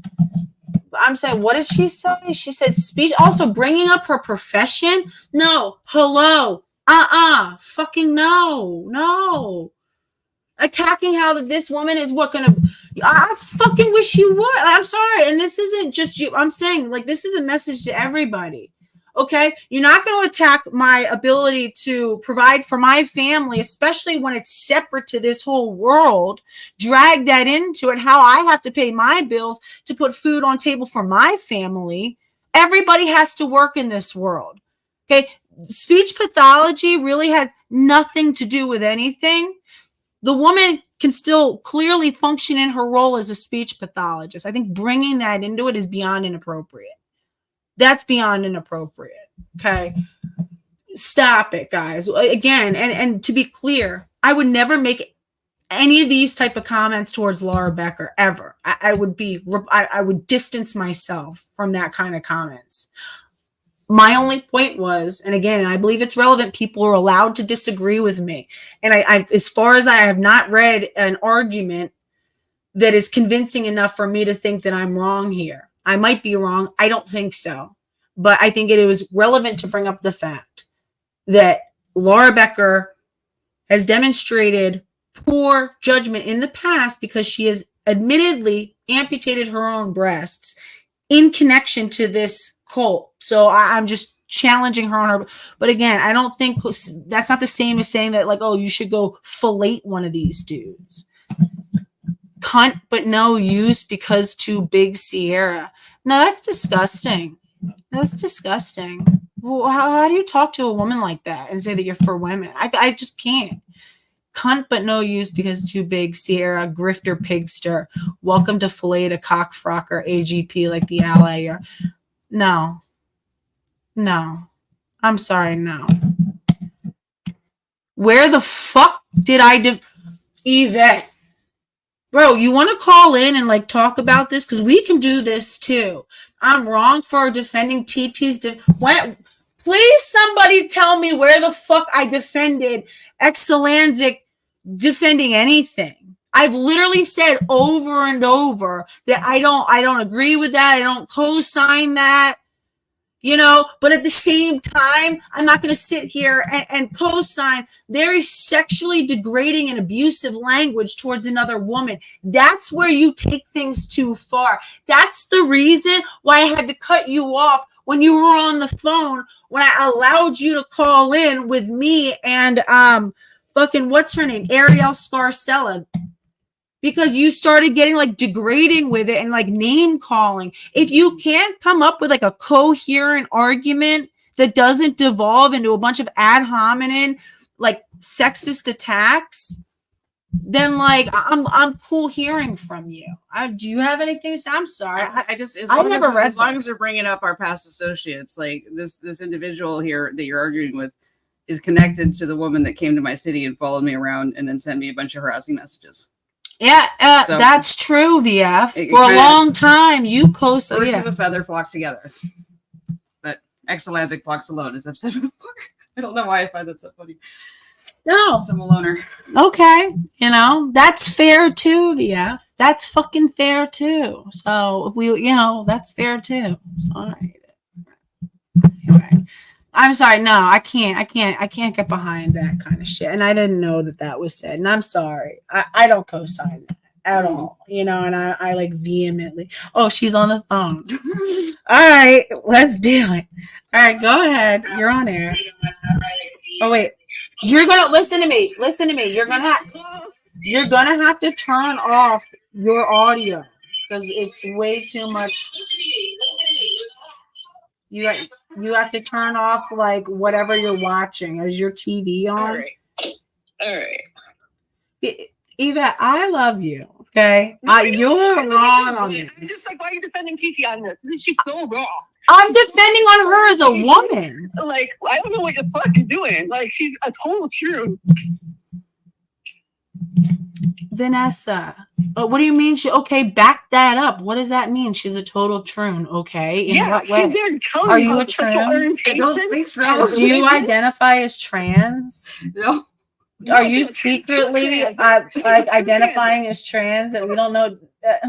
I'm glad this being Yeah, can we I'm glad this is please? being recorded. Can we?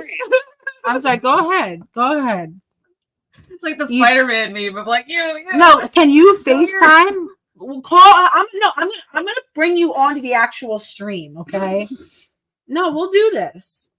I'm gonna bring you onto the actual stream because maybe you have a point that I don't know. But right now I'm gonna send you the. Hold on for a second. Are you okay with that? All right. I don't want to get on like I haven't put my computer up and shit. Like, Bro, you don't have to turn on your video. Just give me a second. Okay. Fucking hold on. It's like my friend's accusing me of being trans. No, James Lindsay and his sword. Let's hear a coherent and then the argument. AGP. This is a circus. Yeah. And there's literal circus performers. That's how big the circus Well, let is. me see what I can try to do. What am I doing? yeah, with the clowns. And that's fair too. That's fair. See, There's a lot of pictures of Phil Illy in full clown makeup, by the way, that are real pictures here we go. that were really taken. All right, I'm sending it to you right now. On different days. VF, just it's the whole thing. Who cares? You look fine no matter what. You're always pretty. Just who cares? Here, come on, do the video though. Put video on it. All right, so this is all, as you can see, very not scripted. This is all live. Oh, Vanessa, when are you coming on my channel? I love Vanessa. I don't know why to me, I feel like you're like my little sister that I never had. I was like the youngest kid, but I'm like, you're like the little sister that like I would have loved to have. I would have rode out for you so hard. So like I'm gonna ride out for you like sister. For my phone. Oh, hi, Vanessa. I just saw you in the chat. What do you mean you didn't get what? I just sent it. What? It's not working for my phone. Oh, hold on for 1 second. I'm Do I sorry. have to get off the phone to do it? You might, most likely. Yeah, just text me from there. Hold on. I just want to see if Susie says if Phil is watching this, is gender euphoria just reached new heights? Yeah.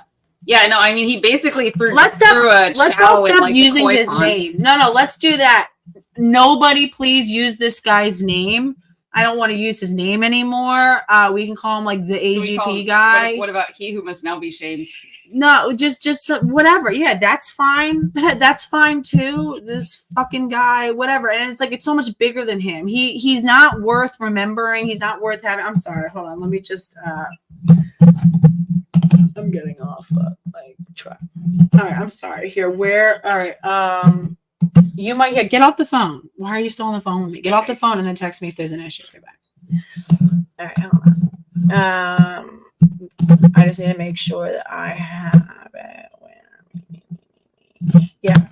No, has to stay on mine. All right. Nah, she should. I think it's because she was on. Okay. Cool.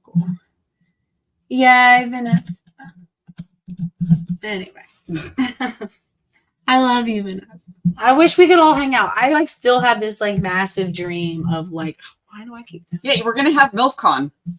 Yeah, can we please have MILFCon, but we're gonna allow people who No, we're not. That's degrading. We're not calling it MILF. It is, it would be for mothers and women, and not just mothers, like women, in our different stages of existence, and different paths. Only for women, pro women, unapologetically so. MomCon.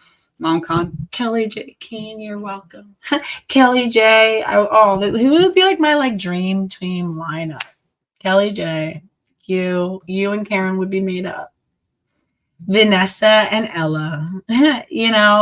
VF and Sasha. Listen, VF and Sasha have gone at it hard, and it's okay. It doesn't matter if people have fought in the past. It's a place to come and heal. Where we could actually put some of our shit to the side and just love each other and just be women and fucking bathe in hot springs. Smoke weed and just eat delicious foods. Pet friendly animals. It would be like a Cinderella. Fucking hurry up and figure this out. Let me call. Oh wait, is she like asking to be added? I see these kind of events as like work. Oh, here we go. Oh, she's here. Oh, my bad. Oh, whoops, here. Okay, cool. So, can you hear me? Let me get us like equal. I can hear you. Fucking turn on your. You don't have to, but fucking turn on your video, because if you're gonna confront her, that's not fair. You should have to like look in your eyes. You don't have to, but I don't think that I'm gonna like give you a lot of platform, right? I think it's only fair that you don't get to hide behind a thing if she has to like, be here. Can you hear me? Oh wait, hold on. I'm sorry. Give me a second. Just while I'm trying to get this like. It's not as fun when you're not throwing stones from the shadows. You can also are you able to read it on your phone? You could probably. Oh no, you can't. Yeah, you can. If I send you the. If I went to the link, I could. Okay, cool. Yeah. Okay. Yeah. Okay, good. I don't like the phone. What am I reading on my phone? No, I was just saying if like while I'm having to do this, if it's easier for you to like read the comments on your phone. If you want to. But like, does she even have an argument? Well, we're gonna. Besides, it's okay to call them pigs sometimes. No, we're gonna find out. We're gonna find out. All right, let's see. I don't like holding my phone. Sorry. No. Expected appropriate behavior. So no, of course. To... You're free. Yeah, and listen. You tell me. You're welcome to like be like I'm not gonna participate. VF, same thing. But I've like yeah. Let's find out. But I also think it would say more about. Again, it says more about the person saying it. VF, I can't see you or hear you. I was on there, but I just don't want to hold my phone and talk to it at the same time. It's just weird. I'm gonna give you a couple more minutes on like this, okay? Because you should like have your edit mic settings. What's the issue? What's the issue here? I'm gonna take you off for now. Okay, message me when you think that you have your shit like together with because I'm not gonna sit here and like coddle you while you get together like technologically. How about Vanessa? You want to call in Vanessa or Connie? Thank you. Oh, thank you, Connie. Listen, people don't have to like 100% agree with me on everything either. You can be like, no, I don't. I would have done that differently, and it's whatever. Connie says, I think de-escalation is one of Brittany's strengths. Thank you, Connie. We can build on that. And yes, detransitioners are a very different community, but they're not though, because they're women, right? And I think that we got to stop saying that they're the community of women. We shouldn't give that to these. That's still giving our women to like the trans community. No, they're not. I mean, if they're dudes, yeah, beat it. Fuck out of here, bro. No one asked for you. But if it's other women, then it's like, no. And we know that you're going through probably like a lot of fucking messaging but like, remember, like you're a woman, and these men are like, they're fucking, men are fuck men. Like I have one, you know what I mean? I like keep him, but as soon as he's out of line, he's out of here too. It's like I still prioritize. We gotta like fucking prioritize each other. Anyway, I'm sorry. All right, I love you guys. Let's see who else. VF, did you figure it out yet? Does anyone want to call Vanessa? Where is Vanessa? Oh, I don't want to hold my phone and talk. You don't have like a tripod, like a small tripod. Just put it up against something. Do you have to be walking around? No. Well, then I'm sorry, but you don't get to like levy those kinds of like hardcore criticisms, and no offense if you're not brave enough to come and like stand on what you say, and because you don't want to have to hold your phone is not a good. No, I'm sorry, that's a cop out. Like if you actually had a coherent argument, then you would prop the phone up somewhere and come and, talk to us about it. But if and until you're able to do that, then I've got to assume you have no point.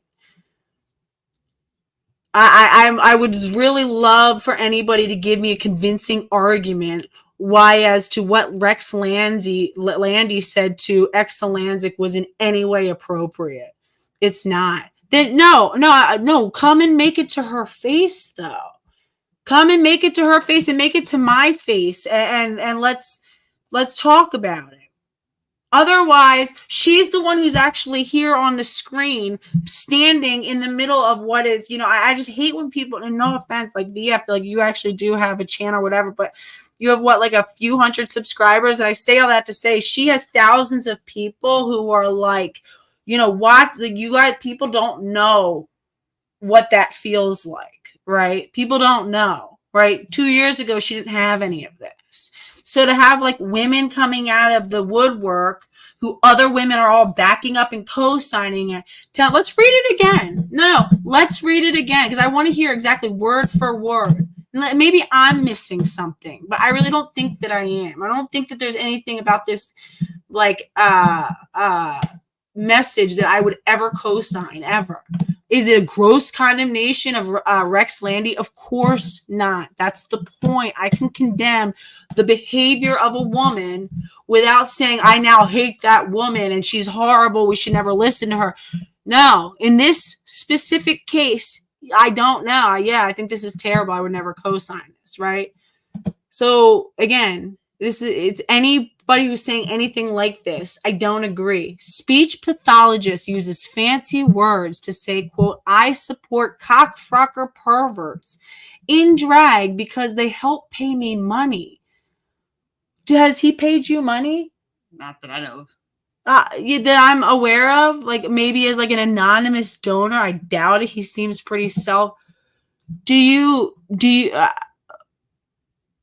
I mean, are you like, so have you platformed him? Well, I guess you put his picture on your thing. Okay. But have you had him on your like channel? No. Okay. So let's go on further. Okay. So none of those things have borne out to be accurate. And then you go on to call her a cunt. And you weren't, I'm sorry, but like brave enough to actually put the words out exactly like that. C-nut, but not use because too big Sierra. You think that that's a reasonable, okay thing to say to another woman? I don't. Okay, I would never say that to any other female opponent. Stella O'Malley, who I can't fucking stand, who I think is a fucking clown. I think she's I think she's an enabler.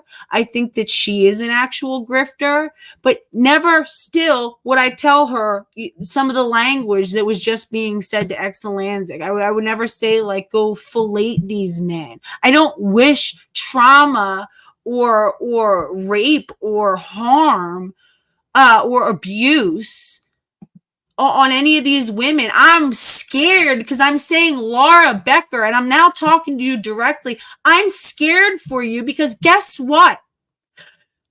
I've heard some really scary things about this guy. And the assumption that a man who you're only seeing the tip of the iceberg, and I'm not going to go any deeper than that. Okay, my concern about you is as a woman, it's sincere. And if you can't hear me or aren't listening, then any other woman who's in a similar, who might think that like it's all good, I'm just putting on notice. This is, to me, not a good indication of healthy decision making. I don't want you to get hurt. That's the point. So like, I think saying that kind of stuff, no. I'm sorry. I'm like ranting. Welcome to fillet cockfrocker AGP, like the ally you are. Bro, what?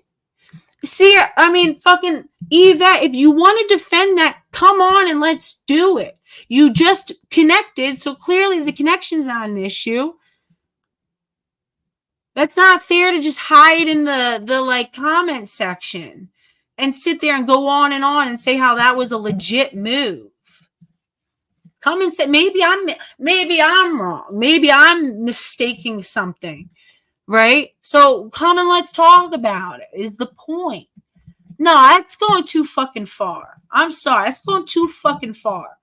Like, dear, I disagree with you posting the picture. I wouldn't have done it. I also disagree with going to a Gen Spec and event in general, and I wouldn't have done it, But I fully disagree with anybody saying anything like that to you. I think that's so beyond unnecessary and abusive. Let's see. Yeah, she's abusing X at this point. Yeah. Yeah, hold your phone, Yvette. No. Come on and say it, though. I want to hear it from you. It's so much easier to just sit there and tweet things. Let's have you come. She's right here. I think that you'd be, if it were me, bro, if somebody was like, yo, Laura Becker's right here, wants you to call in and say that shit to her face, I'm like, got it. Because I will, because I'll stand on it, because I know I have a fully formed argument. And I'm ready to, you know what I mean? But like, hello. No, I'm sorry, but no.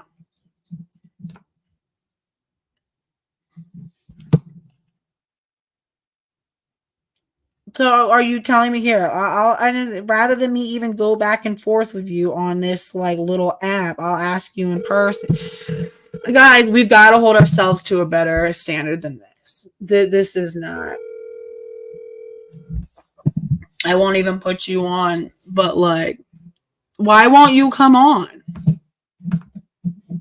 I'm not here to yell at you. Listen, and Yvette, and I fucking will say, you're one of my favorite people, okay? And you've done so fucking much for me and all this. If you don't, please know you never have to be scared to like come on to a thing with me. But I do think that if you're gonna dig your heels in about this, then let's talk about it, right? Can I put this on? Can I put it on speaker? All right. Then why won't you come on? If you'll talk on speaker, why won't you just come on? I don't want to hold the phone while I'm talking to it. Like, I don't have my Well, that's such a bullshit excuse. I'm sorry. Whatever. That's just a bullshit. I don't want this to show your name. What you're doing is a bullshit excuse. What, sitting next to a woman who was already planning to come? Defending this woman a day after she made all these excuses that it's sexuality, it's a fucking disability, that it's a fucking religious right that these guys have to fucking be APGs. So you agree that we should tell her to what? Engage in a sex act with this guy? No. I didn't say that. I didn't agree to that. But I did say that. So you agree that that's a trash and disgusting and abusive thing to say to another woman? Joke to other women. You have done it. I've seen you and Christina do it. Huh? Yeah.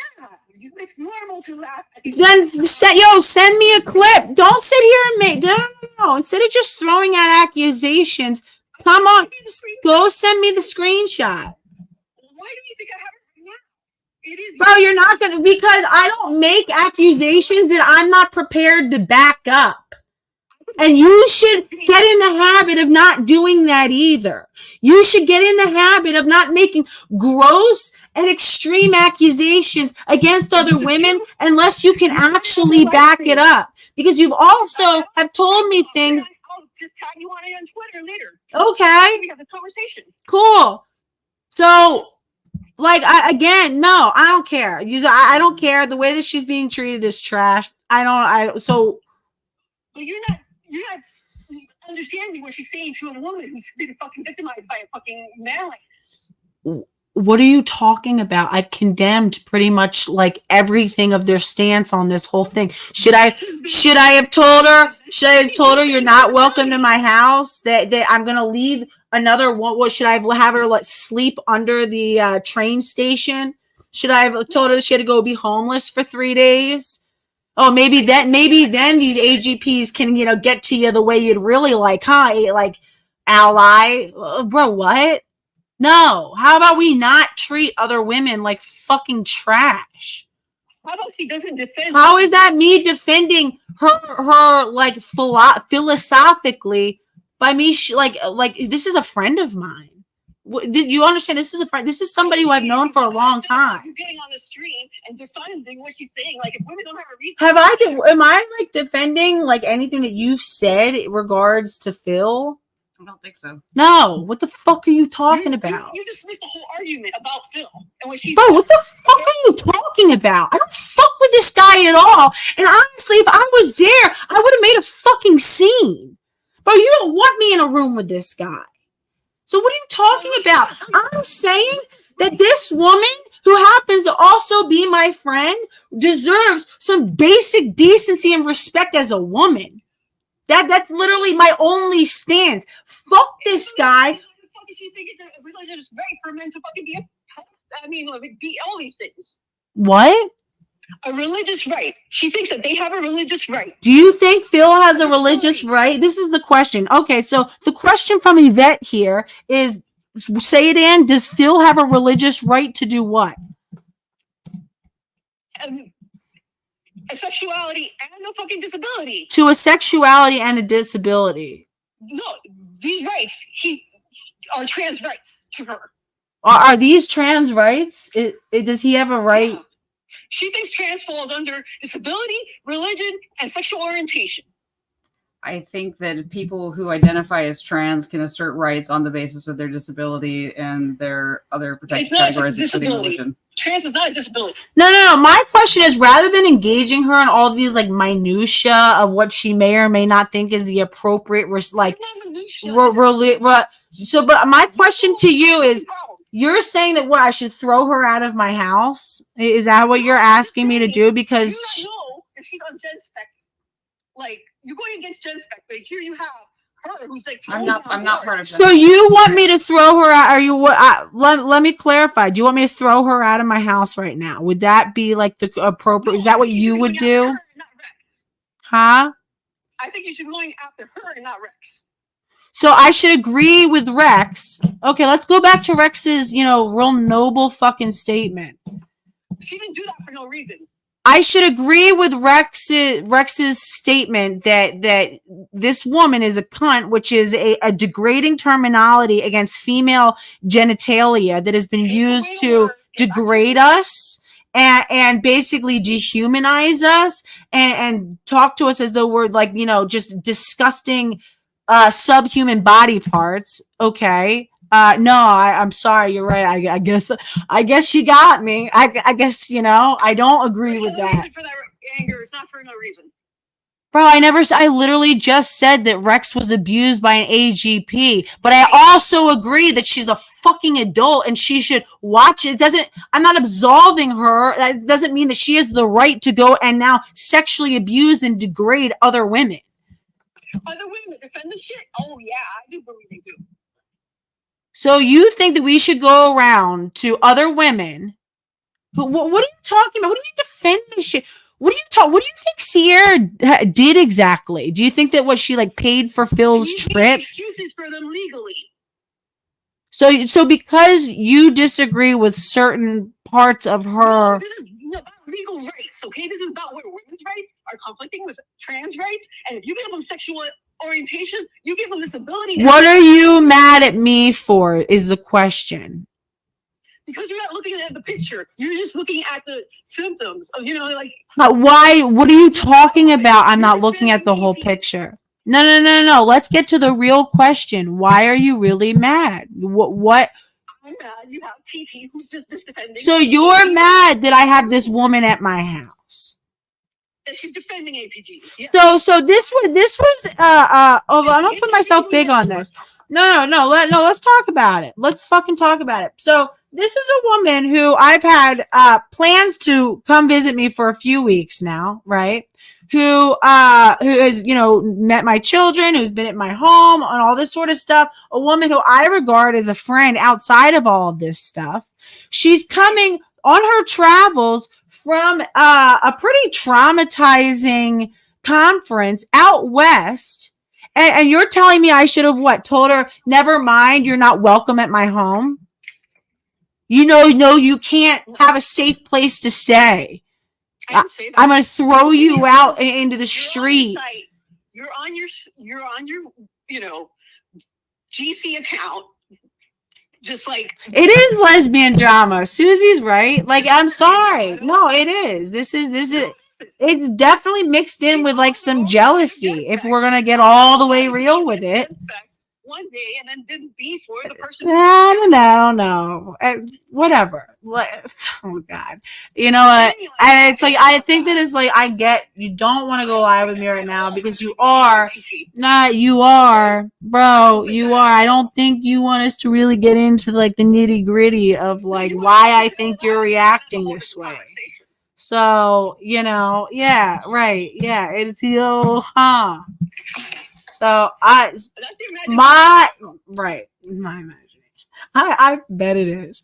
Anyway, so now that we like have all acknowledged the fucking awkward, uncomfortable truth, do you want to just fall back and not have me some expectation that I'm supposed to rip this woman's throat out? Because I won't. She's my friend. She has a right to be here.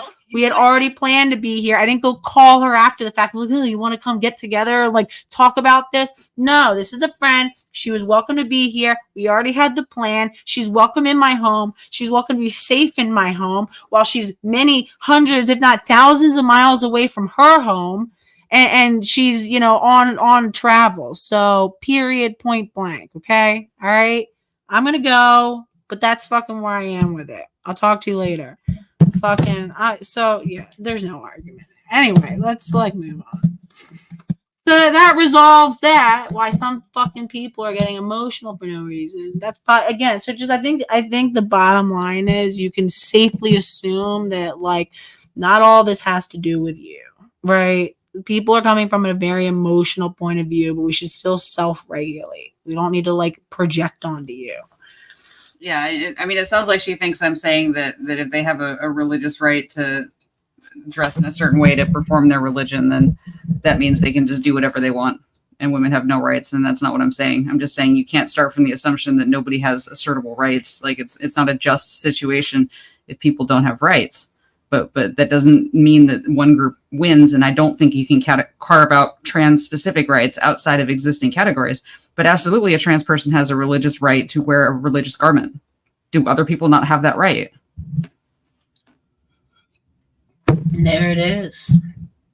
And there it is, you know? It's like, what do you want TT? Is Exulansic here, like, singularly responsible for, like, what, changing the laws and, like, reframing, like, society? Bro, like, you know what I mean? It's like, again, I'm not going to throw her out of my house because I disagree with her on, like, her approach to, like, certain things. She's not the AGP, okay? She's not. No, I'm a total turd, she says. Whatever. Regardless, she's a fucking same thing with Buck Angel. Hello, Buck Angel will always have a certain level of respect in my book because she's a woman and I'm not going to just dehumanize her. It doesn't matter what she's done to herself. She's still a woman. She still actually has a right to feminism. She still actually has a right to gender critical spaces. I understand if we want to put a boundary around women who are actively acting out in their fetish. But at the end of the day, and I've said it before, I'll say it again because I stand on it, feminism is the birthright of every woman. Every woman gets to come back here. They get to come home eventually. Okay? It doesn't matter how long they've been gone or how crazy they went while they were away. She'll always have a right to come back home. She is a woman. Same thing with anybody. And we're not, you know, we could talk to the men in a way that we're not going to talk to other women. Period. You need to be equal. Yeah, because we're not lib femmes. No, men and women aren't equal. So yes, it's okay that we treat them disequally. Men have proven themselves as below the standard for all the hundreds of thousands of years of violence and whatever the fuck else.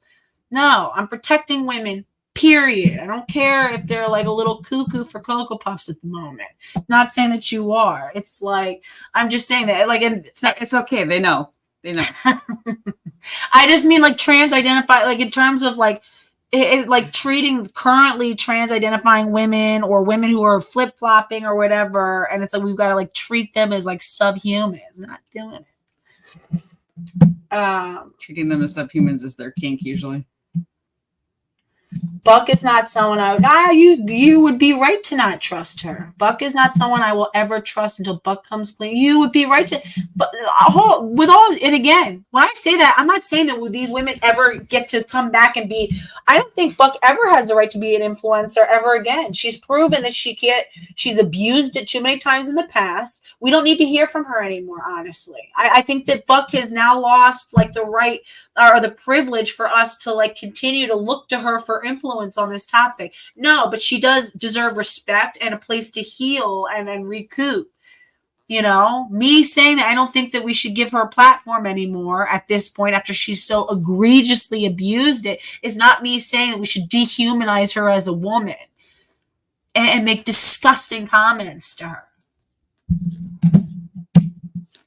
I mean, we can hold up a mirror to Buck.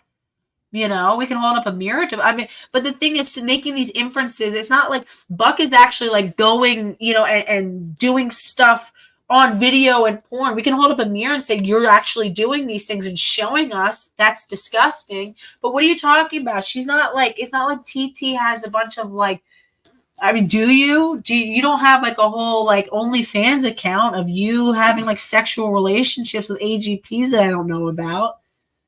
No comment. No. Yeah, I think, you know, I thought about getting an OnlyFans and only putting fans on it. that would actually be funny. Yeah. That I will pay money for. That I will pay money for. Vanessa Collin. Buck will never be trustworthy because she is in denial about the reality of how depraved and morally corrupt her actions are. Exactly. No. And like, her brain is so very destroyed from, I think, drug use, including testosterone use. That's drug abuse, years and years and years of like porn addiction. And we don't have to like follow these people to also acknowledge that they're women, and we shouldn't, you know, like Buck is still like deserving of like, you know, basic humanity. Now, don't let the AGPs into your house. I think that's fair to say. You know, this is a woman now. This is a woman. Don't let Phil come over. Don't let Phil come stay in your kid's room for the weekend. I don't have to treat her that way because she's a woman. And hello, women, you know, unless, you know, something comes to light that, but no, guys, stop it. You get fingerprinted a lot. Don't worry. And that's fine. You can die on this hill, Yvette. You can die on this hill. I don't even know I still don't know what your argument is. That's the problem. So I don't know if I agree with you, disagree with you, because I still haven't seen a semblance of like a coherent argument about anything. You're mad. That's what I get. You're very mad about something. Okay. So clearly is Rex, also noted. I think Rex's is a little more straightforward. Rex has a history of being abused by AGP. I think that you might have also. And I'm still trying, but what I don't fully understand is what did she do? Okay, so she posted a picture. What comment did you make? Can we like look at it? Because I don't even know, like, what did you say that it fucking has everybody? Do you remember what you said? Let me see. That has everybody so upset. Regardless of what the fuck you said or posted, no one should be talking to you like that, period. You know, at least not on my platform. You know, at least I'm not co-signing it. Okay, here we go. That was not the one. If you scroll further. You look so pretty in this picture too. It's I know. such a shame it's with this fucking weirdo. Let's see. Oh my god, this poor guy. Can we do? Oh, I actually wanted to ask you. Right? Yeah, I actually asked you if we could do like a deep dive on him. I wanted to ask you about. Yeah, I've done a couple of videos on him. I feel sad for him. He's like a shapeshifter kind that I just feel bad for. I just feel like, I mean, no, I'm not holding him not accountable for his role and shit, you know. But he just seems like he seems like he's been so gone through a lot as maybe being like a bottom gay man, you know, and maybe has a lot of sexual abuse. How far back are we going? Oh, look how pretty you look.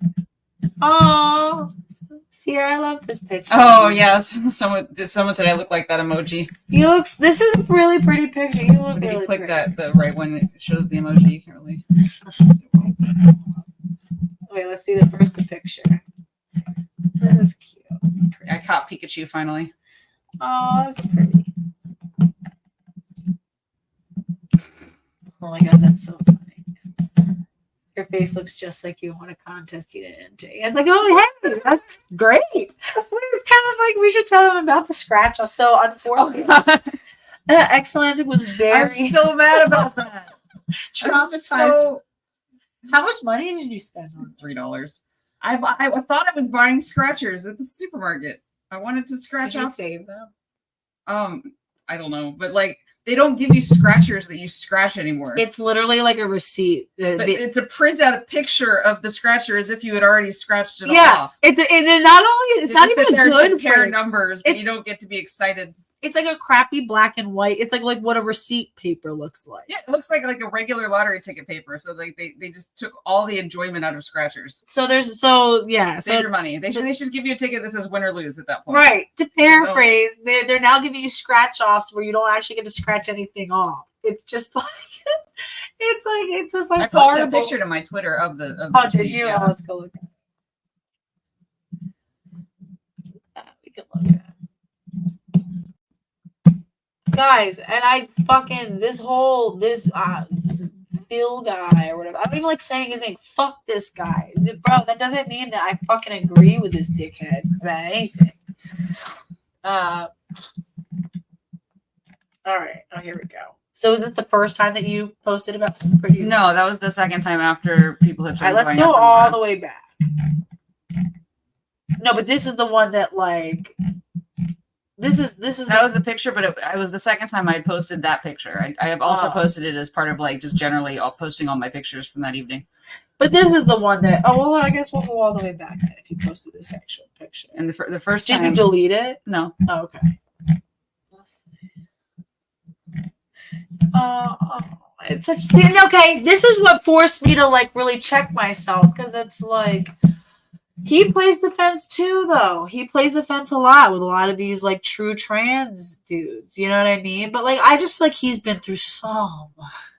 God, it's like he's so on the victim end of things, and it's like, you know, God, this poor fucking boy. He's not the he's the thing is how he has to be the same. Yeah, you're right. Look, I don't mind enforcing the dress code both ways. At the end of the day, like, oh wow, I'm really sorry. It's a shame. But your right to like dress, you know, in the outfits that you like is just not more important to me. Right. And I'm not saying that we can legally enforce that, but like in our own groups, like I can understand if some women are gonna like withdraw their whatever. Oh no, but I like him. It's different. He's not the fucking predator. This one like Phil is. And now we have like insider info that like Phil really is a fucking weirdo. And it's like, that's me saying it. But like, well, you know, stay tuned. There's probably like some info that might drop about fucking Phil. But oh, Shape. And Shape though, you know, Shape, you got to be careful about your own friends because you hang out a lot. And I understand it's got to be hard to find community, but it's like you hang out a lot with this like true trans crowd. Some of these dudes are fucking weirdos and some of them are AGPs. They're not like you know, but maybe, I don't know. Like, I don't know enough about like the sort of crossover ideology of homosexual transsexualism and autogynephilia that maybe like, you know, there is some crossover, you know, I don't know. What do you think? Between what? Like, what do you think? Like the difference between, you know, anything? Do you like? Are you following me at all? Like what I was saying? The difference between different types of men that no, just like autogynephilia, like so, like homosexual, transsexuals, like are they absolved of all of the sort of like ire that we give to AGPs, or do they bear some of the same responsibility? I think that is different depending on the individual, and that fundamentally, I think that this proclivity is kind of rooted in some aspect of maleness. Boom. So I think it's while I do agree that it does seem like there are differences. I don't know that means that they have different ideologies. I think they're both kind of rooted in the maleness feature of it. Totally. And we can all say no. Just because I personally tend to have like a little bit more of like an all, like, you know, and I like Shape as like a person otherwise, but they're all dudes and they're all, yeah, I agree. Like we can still prioritize women first and foremost. I'm not saying that that's a summary of what you just said, but that's my sort of take on it. Josiah said, is it still classed as a disability when self-inflicted? Yes. The definition of disability is about functional impairment. I don't think it's a disability. I gotta disagree with you there. I gotta disagree with you there. I think that like because that then it starts to like it's different than yeah I know it's like we gotta just I don't know stop enabling these guys. It's like they realize that they weren't there's two if there wasn't such like a social safety net for them for people to explain like things away from them then they would be forced to be held to a certain standard and the reality is men like Phil could probably function if he had to.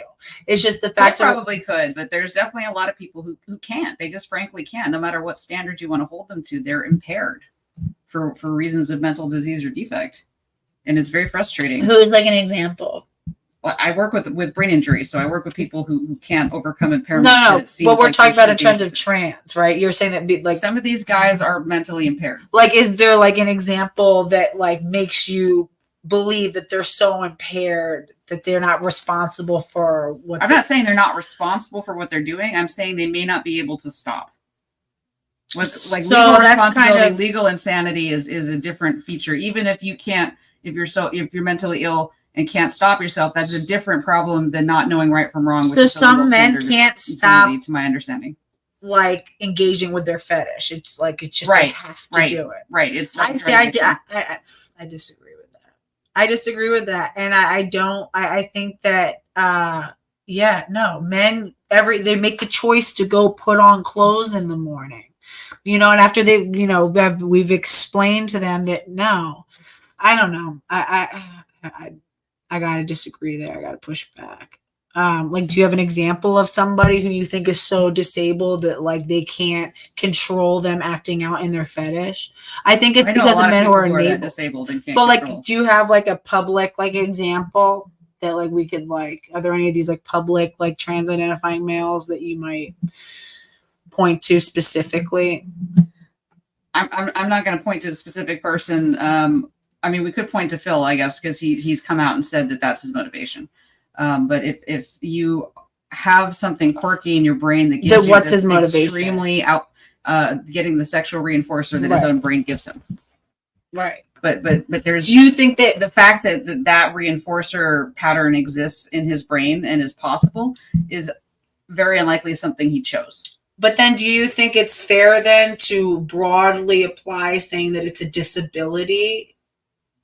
If we do think there are, because you just said that you believe that Phil can control it, right? You said that like a few minutes ago. Mechanically, yes. Neurochemically, I don't know. You don't think he can control putting women's clothes on? Like it's just mechanically, yes. Neurochemically, I don't know because I'm not inside of his brain. You have to think about it on different levels of analysis. No, of course he can. Of course he can. Of course he can like not put on a woman's clothing. Of course. I'm sorry. I gotta disagree with you there. Of course he can. If he is high functioning enough to go buy a ticket to GenSpect and like write a book and like go show up and like, have his own social media. No, of course he can control putting on a fucking dress. I don't think those follow. No, of course it does. What do you mean that doesn't follow? Whether he can control it or not is actually not relevant to whether he has a disability. If it's substantially impairing the function of controlling it because it feels that good, like that difference in how good it feels to behave in these socially inappropriate ways. Like, do you think that bipolar exists? That people get manic and that's why they end up naked on top of cop cars? I don't. Or do you think that they should have been able to choose not to do that? Well, you'd have to give me an example. Like you'd have to show somebody me. Completely wigs out. There's definitely videos I can send you of people wigging out in some kind of manic state. There was the Coney 2012 guy. He had quite a day. Do I think he could control that? Yeah, I think that. So you think that he woke up that morning, he was completely the same as he was other days, and he just actively made a choice like, I'm going to ruin my career in life. I'm going to be naked. I'm going to get. So you're equating a psychotic episode, a dissociative psychotic episode from. I don't know if it was dissociative or psychotic. Let me finish the question. So you're associating like well, we can at least agree that it was dissociative, right? Episode from men like Phil Illy choosing to engage in their fetish every day. You think that those are comparable? I think it's a difference of degree, not of kind. No, Okay. I don't agree. I don't agree. I think that these I've worked men with a lot of cannot, brain problems.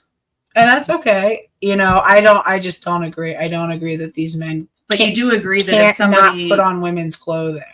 do you agree that if you take certain medications, you can develop a gambling problem you don't normally have? I don't think that's what we're talking about. It is because we're talking about abnormal reinforcement patterns that are deranging behavior. Yeah, can those men And whether those stop are driving disabilities. themselves to the game? Of course they can. Yeah, I mean, do they have to go through? No, they don't want to though, because like you said, it feels so good.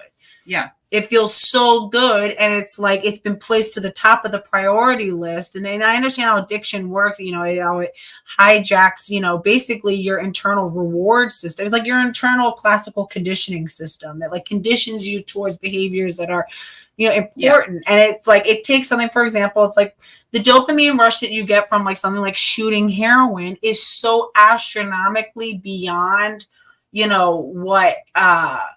Now, okay, I think that would be more apt because, these people who compulsively use something like heroin, right? That actually does chemically change your brain.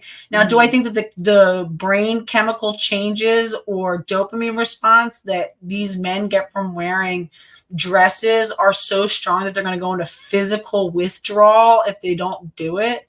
I haven't seen any evidence of that, no. Okay, but it's more just about the conditioning of the behavior. Is it going to make it more likely they continue to engage in the behavior further? I think if they know they can get away with it. Perhaps, but then and if people are going to explain it away for them, yeah. Like you have repeat sex offenders who get caught again and again. They don't think they can get away with it. Because people are giving them access in some way, right? If we here's an example. Like you talk to a lot of like, okay, I dated a guy who put his hands on me one time, right? Right. And that was it. I was like, nah, you'll never fucking have access. Like, period. I'm sorry. And it sucked too, because it was like 99% of the time he was so nice to me and like treated me like a princess and all this stuff. But he just like snapped out one time over like, over, what's it called? Like jealousy, for example. Sorry. So he like snapped out and like attacked me. And then it was like, and then he tried to tell me that like, oh no, I'm sorry. I just blacked out. I would have never chosen to do that. And I was like, okay, so one of two things is possible. You either blacked out and you dissociated so much and you went and attacked me. And that's not something you would have ever done, chosen. Right. Or you decided to walk yourself through and do that. Either way, it's like, either way, you're not trustworthy. Oh, sorry, I don't even fucking like. Yeah, no, I mean the fact that a problematic behavior is disability related does not mean you need to tolerate it. It does not mean that they could. No, that's not what I'm trying to say. It's like, okay, here's how I know that that's bullshit. Acceptable? Here's how I know that that's bullshit. If my dad were home at that fucking time, would you have put your hands on me? No. So fuck out of here. You just knew you could get away with it because of the circumstances. We were home alone. If a cop was here holding a fucking, AR-15, would you have blacked out then? Also no. No, because you knew that you could fucking get away with it because you're a pussy and like you knew that like, how much can I hold you accountable or fucking do anything? But if somebody was there who would have really held you accountable, you would have gotten yourself fucking under control and it would have never happened. So no, I'm sorry. I like disagree. Unless they're like shaking in a corner, then I don't think it has that much control. I don't think the dopamine is so fucking like large that they couldn't control it to some extent if they wanted to. I don't think that it's literally forcing them to put the like, oh God, I can stop shaking now. I have this blue crushed velvet dress on. Like, and if it is, then no, I don't think so. I don't think so. And if it does, all the more reason that he should not just be out in society. He should probably be in like inpatient rehab. Let's see. Because that's a really not normal. That means that your brain's dopamine system is so dysregulated and out of control. You don't belong in. Implications, right? And But I think it's really hard to imagine if you haven't directly been through or been very close to somebody who like does actually have that tendency to just kind of get a very deranged behaviors, do things that they never would normally do, either from the influence of drugs or from the influence of. Well, that's different though. But I'm sorry, that's different. A man's need to put on like, fetish gear every day is not the same as like a drug induced like psychosis. That's not what we're talking about. I mean, in his case, we don't know what else he's done. Well, allegations have been made. He goes to certain. But that has to do with the drug abuse then. Perhaps. Yeah. But it's all, the question is whether he has a disability impacting the behavior. Whether the disability was caused by a drug-induced brain injury, whether it's caused by something innate, whether it's caused by personality disorder. I don't know, but there's a very expansive definition of disability that protects a lot of disabilities besides the ones that lead to problematic behavior. So VF says that I want to protect the definition of disability, that concept. That but you want to include like these men? No, I think that's the problem. Is that when we sit there and we file this under like, well, they can't really help it. So then it's like, well, I guess we have to allow some way in certain which things he can help, some things he cannot help. He may not be able to help. Kai Decadence says what kind of to his dopamine. Kai Decadence. That's not something he can actively help, is change his own dopamine system. Yeah, of course you can. What are you talking about? No, you don't know. You can't change what kind of dopamine receptors you're genetically producing. No, we're not talking about that. Yeah, that's what I'm talking about. That's what so you believe in true trans and you believe he was born I don't think people with a dopamine sensitivity are trans. That's not what I'm saying. No, you just said that he has no. You just said that people have no impact on their dopamine wiring. I said that that's obviously bullshit because we know that he doesn't. Hold on, let me finish. Obviously, has classical conditioning. No, it is a straw man because no, I'm talking really about not. the part. I said that there's parts you can control and parts you cannot. So the parts you can control, you can go to therapy. Obviously, you can change wiring through therapy. That falls under what you can control. But what his genetics are, no. How does he control that? That's not, but that I don't think that that's what you just said, but that's all right. So regardless, I think that, I disagree. I don't think that, I think that it's through a combination of, behaviors and reinforcers. And it's like these past drug use and the changes that creates also are now a permanent thing. That's not true. That's not true. How do you think people go into recovery? Because they have to stop doing the thing that, our brain is neuroplasticity is very underappreciated. Of course we can break habits, we can break, but we have to be active in wanting to do that. Right. And we can weaken those connections. How? By not walking and reaffirming them all the time. When if he's consistently putting on the dress, he's strengthening the sort of connection between a dopamine response and putting on the dress. You start to forget after a while if you force yourself to not do something. I just don't think that he's in a place like where he's just dissociating. It's like, I don't even know how I got the dress on. I think that's what I'm not saying that he doesn't know how he got the dress on.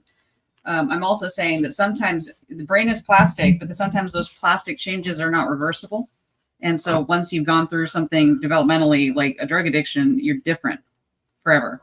And it's not just going to go back just because you're. But so you're saying that under every circumstance, if you took all of these guys' fetish gear away, that they'll go find more fetish gear to wear. It's almost, I'm sorry, but it's kind of like now you're getting into an argument that almost like says that, men who compulsively use child abuse material can't really help and they'll always go find some more. No, we can hold these guys accountable. I'm not saying don't hold people accountable.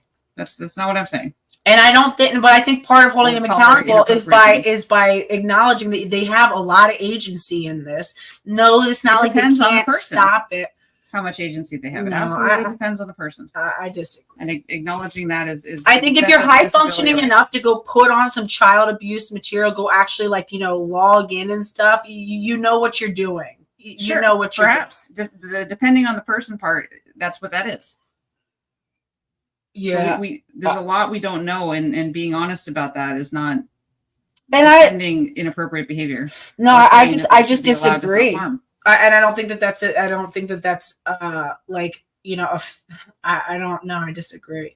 I don't think that's been an established fact that there is some sort of feedback loop of neurological disorder that like forces men basically to watch child abuse porn, or that forces men to engage in AGP behaviors that they have I don't think I no said way that there out was. of. But I did say that when you're neurologically deranged due to chemical feedback loops, your behavior can become very deranged as a result. Of course. But I and think you're that not they in have control agency. about the neurological. No, you don't have control over the the only time neurological you can say diseases. that you don't have control is if you're in an actual current psychotic That's not state, true. dissociative state. That's absolutely not true. Yeah. Absolutely not true. Yeah. I did not have control over my panic attacks. But that's you in a state. It was not a psychotic state. Okay, it's you in a state of like. It was a chemical reaction that was happening in my body that I was aware of.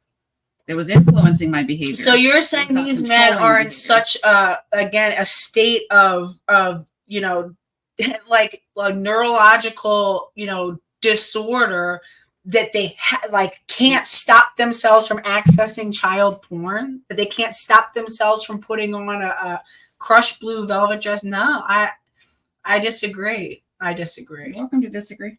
Yeah. Let's see. I've been around a lot more impaired people. They may know. Well, based on what? How do you know? My job. How do you know? You don't know. My job. That's great, but you don't know I'm 35 years old. You don't know who I've been around in my life. It's true, but right. I've professionally worked with people with a lot of different brain problems. But is that an appeal to authority? Does that mean that like you're probably more right because? Correct. No, well, no, I disagree. It doesn't matter. It doesn't work. Or that's a fallacy. It doesn't matter. I don't think that's correct. I don't think that these men are so dissociated they can't stop themselves from engaging in their fetish. I disagree. At least one of them is so dissociated he can't stop himself from engaging in his fetish. At least one of them in the entire world is that dissociated. Is there a study that we can pull up? Let's take a look. What's his name? I mean, we've already agreed that psychotic states exist. Well, let's name one of them. Like, who can? What? I mean, if this is such a valid and verifiable, do we not agree that psychotic states exist? I don't think that these men are in a psychotic state. Absolutely none of them in the entire world ever, even for part of their lives. That's not what we're talking about. We're talking about impossible to we're talking about men where he would lose control. No, we're talking about men going to conventions and going out in the world, participating in their fetish and wearing, fetish gear because it feels good for them. Whether or not does that mean that they're so you're saying that means they're in a psychotic state? At least one such person in the world is in a psychotic state, and during that psychotic state, they are not able to control their fetish, even if normally they could.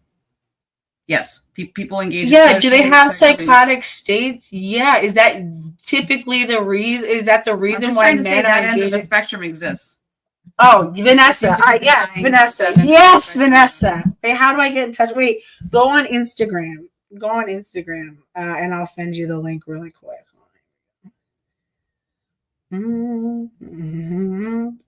I'm so glad to hear from you. I've wanted to hear from you for such a long time. I'll hold on. Tag you in real quick. Let's see. There we go.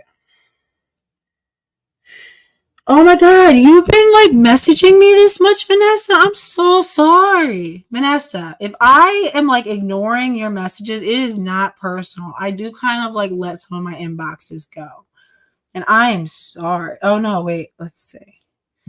Oh my God, I'm sorry. I didn't know that. I just sent you a. Okay, cool. She just saw it. I did not realize you had so many oh, they're good. It's not as long as I thought, but you did send me a few really thoughtful messages that I would have obviously given attention to otherwise. All right, cool. Yeah, do you know how to use StreamYard, I'm guessing? Just hit that link that I just sent you, and it's really super simple. Yeah, I know. I'm excited. I miss you. I miss your voice and stuff. She's coming on? Yeah. Yeah. All right. Let's see. I think she needs a second.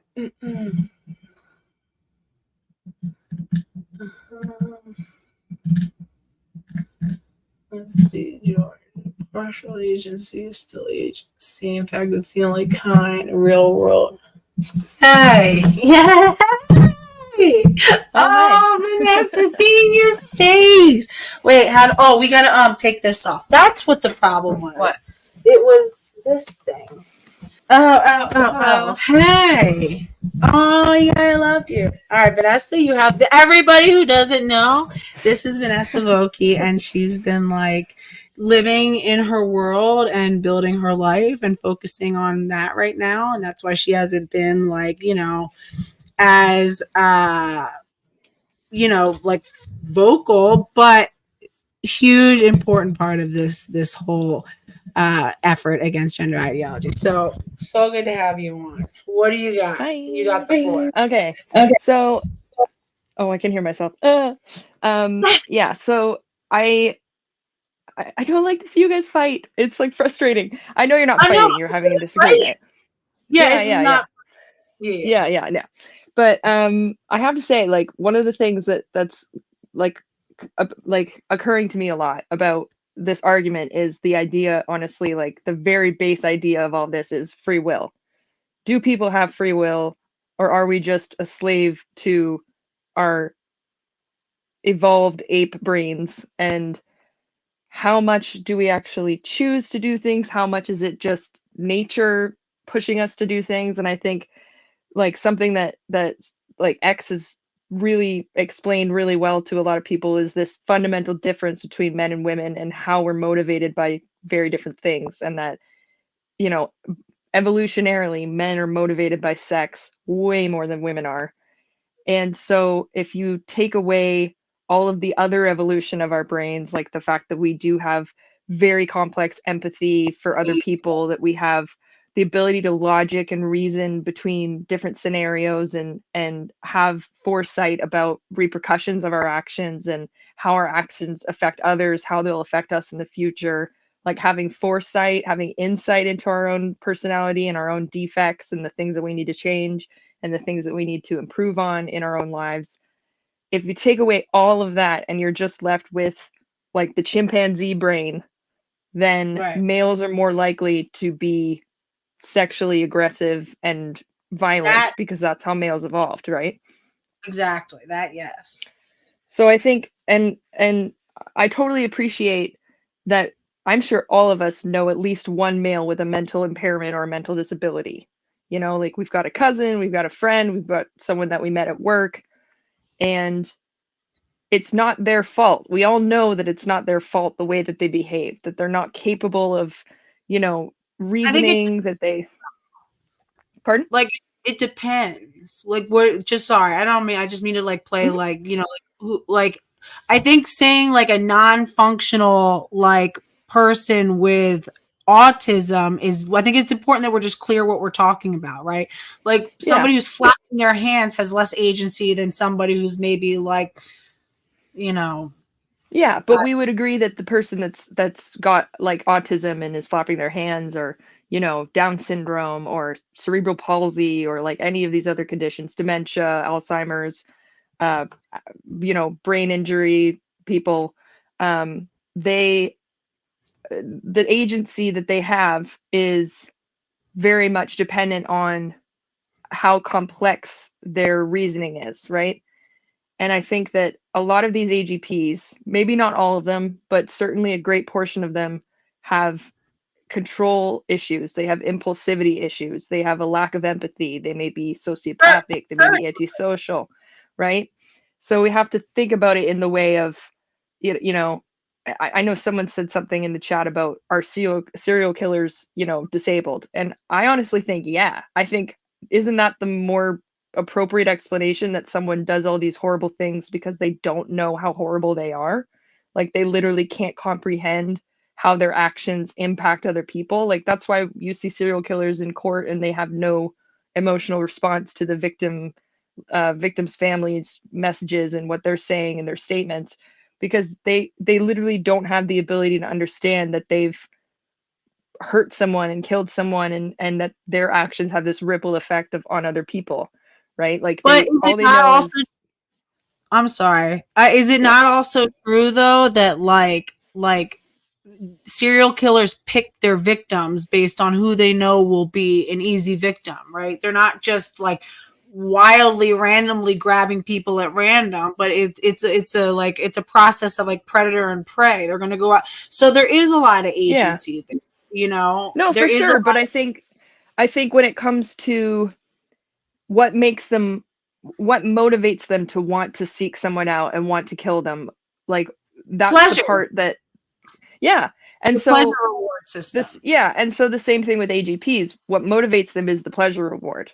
And knowing that they could get caught, knowing that it could hurt other people, whatever, that's not enough to stop them because they're so motivated by their mental illness that's not and their true, disability. though, because they know that there's a chance they could get away with it. Like one thing, okay, for example, in Philadelphia, right? So this is the highest, some of the highest gun violence in the world. Oh, well, not the world. Yeah, maybe the world. Definitely. Chicago's got them beat, though, doesn't it? It goes back and forth. It kind of depends. Yeah. It goes back and forth. And it's like, one thing that we know is, from criminologists, will say that people are going to commit crimes if they know that there is a possibility that they can get away with it, right? If they, because there's always the possibility. For example, like Philadelphia, our conviction rate is so low because so many of these are unsolved. So there's a good shot that they can get away with it. And I think that when there's more of a chance that these AGPs can socially get away with it, the more likely they're going to shoot their shot and see, like, maybe I could, especially now that we're in a time where we have everyone, like, kind of explaining away, like, why these guys are, doing it. I just feel like while we're all bickering about why they're doing it, they're like, I'm just going to go fucking keep doing it. If they knew just period that we had a social contract that was so firm, I don't think they would continue to do it. If they knew that, I think it would discourage a whole absolutely of these men. Absolutely, there needs to be a lot of negative reinforcement for men that behave that way. And I think that's probably the biggest problem with the internet, is that there's a lot of positive reinforcement for men that behave that way. And the negative reinforcement is like non-existent. And so they're, of course, getting this twisted idea in their head of, oh, well, this is totally okay. No one's going to cause me any trouble or whatever. But like, I know that whenever I've been in close proximity to an AGP, I kind of wanted to scream at them, but I control myself. I'm sorry. Layla Cisco says, I agree. It's their fault. Like a drug addict has a choice. No, that's what we were just talking about. It's not at all the same. Okay. Because again, the level of dopamine and sort of endocrinological like dysregulation that we're talking about in terms of, and actually, no, drug addicts still do have a choice like that. There's fucking that too. But like, are these men going to be shaking and vomiting and having diarrhea if they don't put on a crushed blue velvet dress? Is it really the same? I don't think so.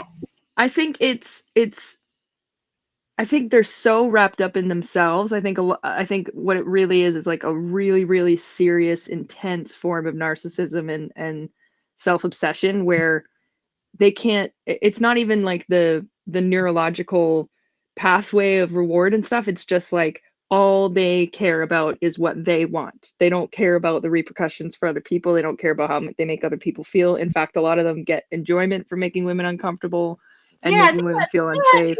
See, I'm sorry. I'm so sorry. And I adore both of you. And I'm just going to push back. These fucking men, if they have the agency to get up in the morning, they're able to make payments on their car note, they're able to have relationships, they're able to do all this shit. Like, no, they have so much agency in what fucking clothes they put on.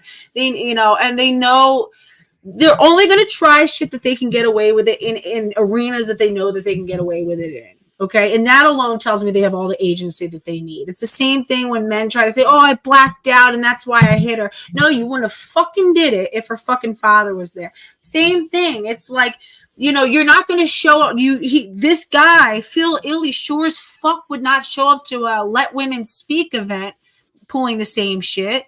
No, that means he has agency. He's able to navigate where he's likely to get away with it and where he's fucking not. He knows he's not getting away with that shit with us. He's going to go to Gen Spec because he doesn't know there's enough people. He's like these make pretend fucking like therapy people who've already, I'm sorry, but like therapists, your whole profession has already so discredited itself with gender therapists.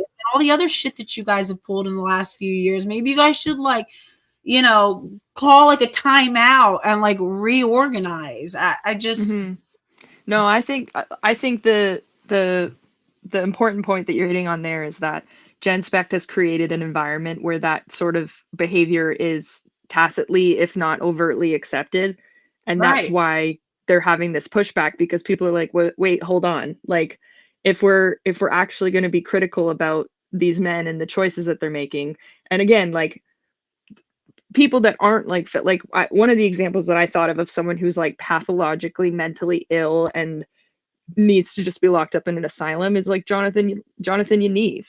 You know, like Yeah. he's genuinely crazy and like just needs to be separated from society. And I think maybe Phil is one of those people who is just a really cunning manipulator, a really good like he has people skills I so still good, think in that people fact. like Jessica and Yaniv only they're created because of the people around them. It's like they're created Yeah. by a level like of enabling and shit. It's like if he knew he was in an environment where he might not get away with that shit, there's of course wasn't he from fucking Canada Yeah. or some shit? His biggest Of enablers course is the Canadian freaking government, for sure. For right, sure.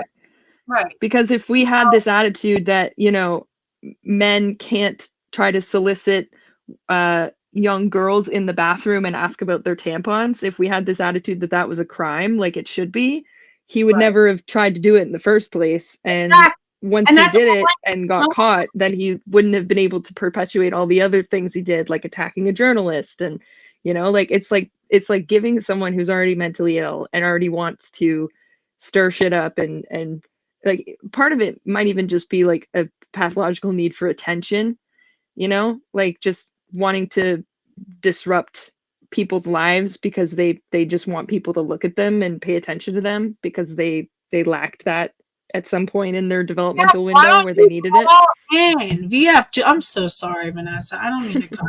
I'm like jockeying between you guys and the thing. VF, call in then. Like let's represent. That's what I'm saying. Let's represent.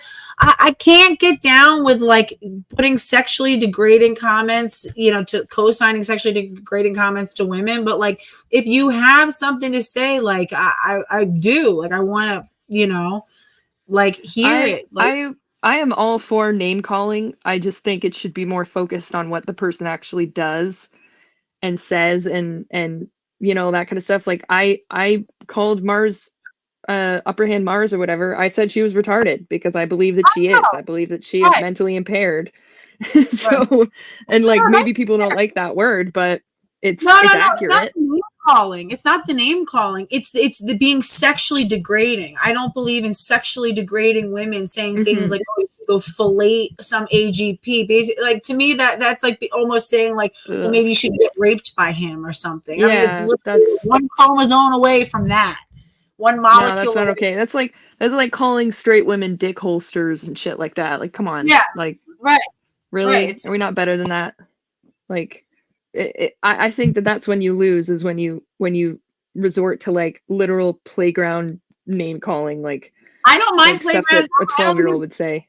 that doesn't even bother me either. It's I'm going to stand on the fact that at the end of the day I stand for women, and if I stand for women, I'm not that doesn't mean I'm going to go and like make sexually degrading comments. No, no, I'm all about the playground. You call people, you know what I mean? If someone's being a retardo, like fucking tell them, you know. But Yeah, like we can put up again. I think it all comes down to the fact that men and women are not equal, and we need to protect women in a way that we don't have to protect men. You know, yeah, and men have lost the privilege to do a lot of. Oh, but why don't you have the same concerns about women who wear pants? Yeah, because women are out don't have a whole history of raping men when they wear pants, but there's a history of men fucking acting out with their weird fetishes and all the weirdo shit that they do. That's why we don't want to let you wear the dress. yeah, You fuck yeah. up, not us. Like, No, it is a giant red flag when a man dresses in women's clothing. I immediately assume that he's also a pedo and like a molester and stuff, because you're basically broadcasting to the world that you can't control yourself, and your sexual deviance is so out of control that you're gonna walk out into the world and have us participate in it. Like I definitely agree that that is a walking billboard for like, stay the F away from this guy. You know, yeah, so in a and way, like I'm kind of pleased about it, because at least I know very clearly which ones I definitely need to stay away from me. stuff. But yeah, it's Okay. I think it's definitely something where if we can, we just like, and one of the things that I tried to focus on a lot in my videos too is just mocking these guys. Yo, Just yeah, making fun of them. Like, we don't even have to get angry at some of them. Like this Phil guy. I mean, obviously, there's probably going to be stuff that comes out about him, like you said. Inevitably, these guys have done shit, right? But just make fun of them. Just talk about how stupid they look. You know, like, just that's like one of the ways that we can get our power back is by actually making fun of him. And that's why the whole Gen Spec saying, "Oh, transphobia isn't allowed here." I'm sorry, what? What is transphobia? Define it, please. Well, and that's why even Me the whole saying that he looks like he looks like what's the name of the girl from Willy Wonka that turns into a blueberry? You know, like in his like blue velvet dress.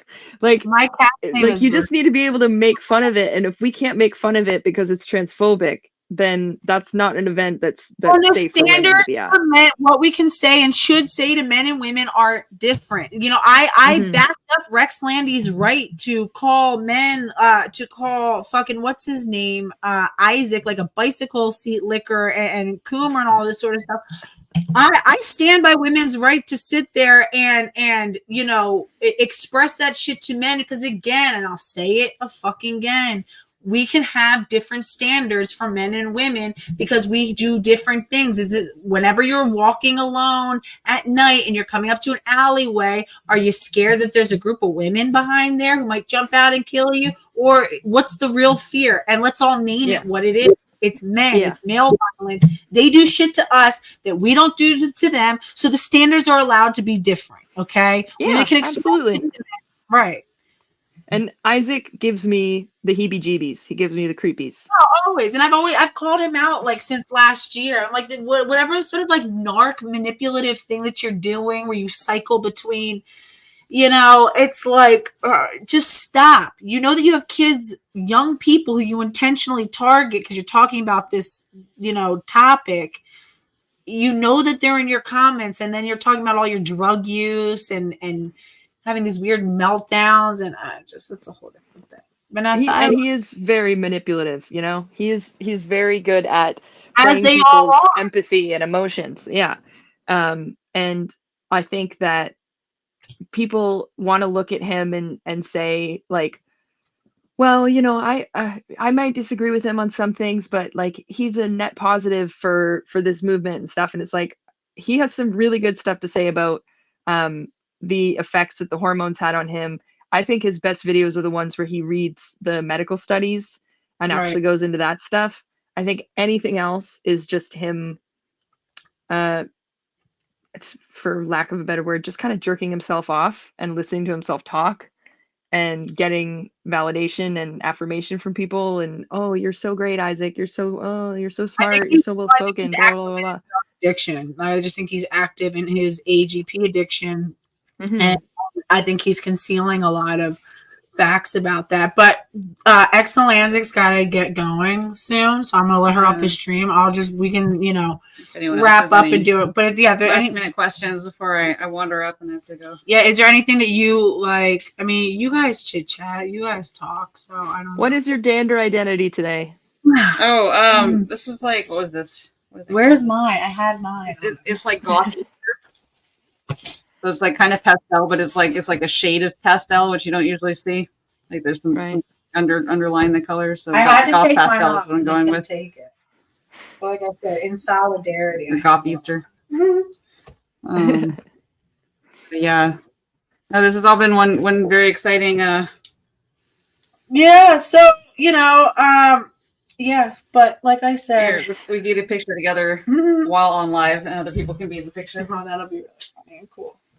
Okay.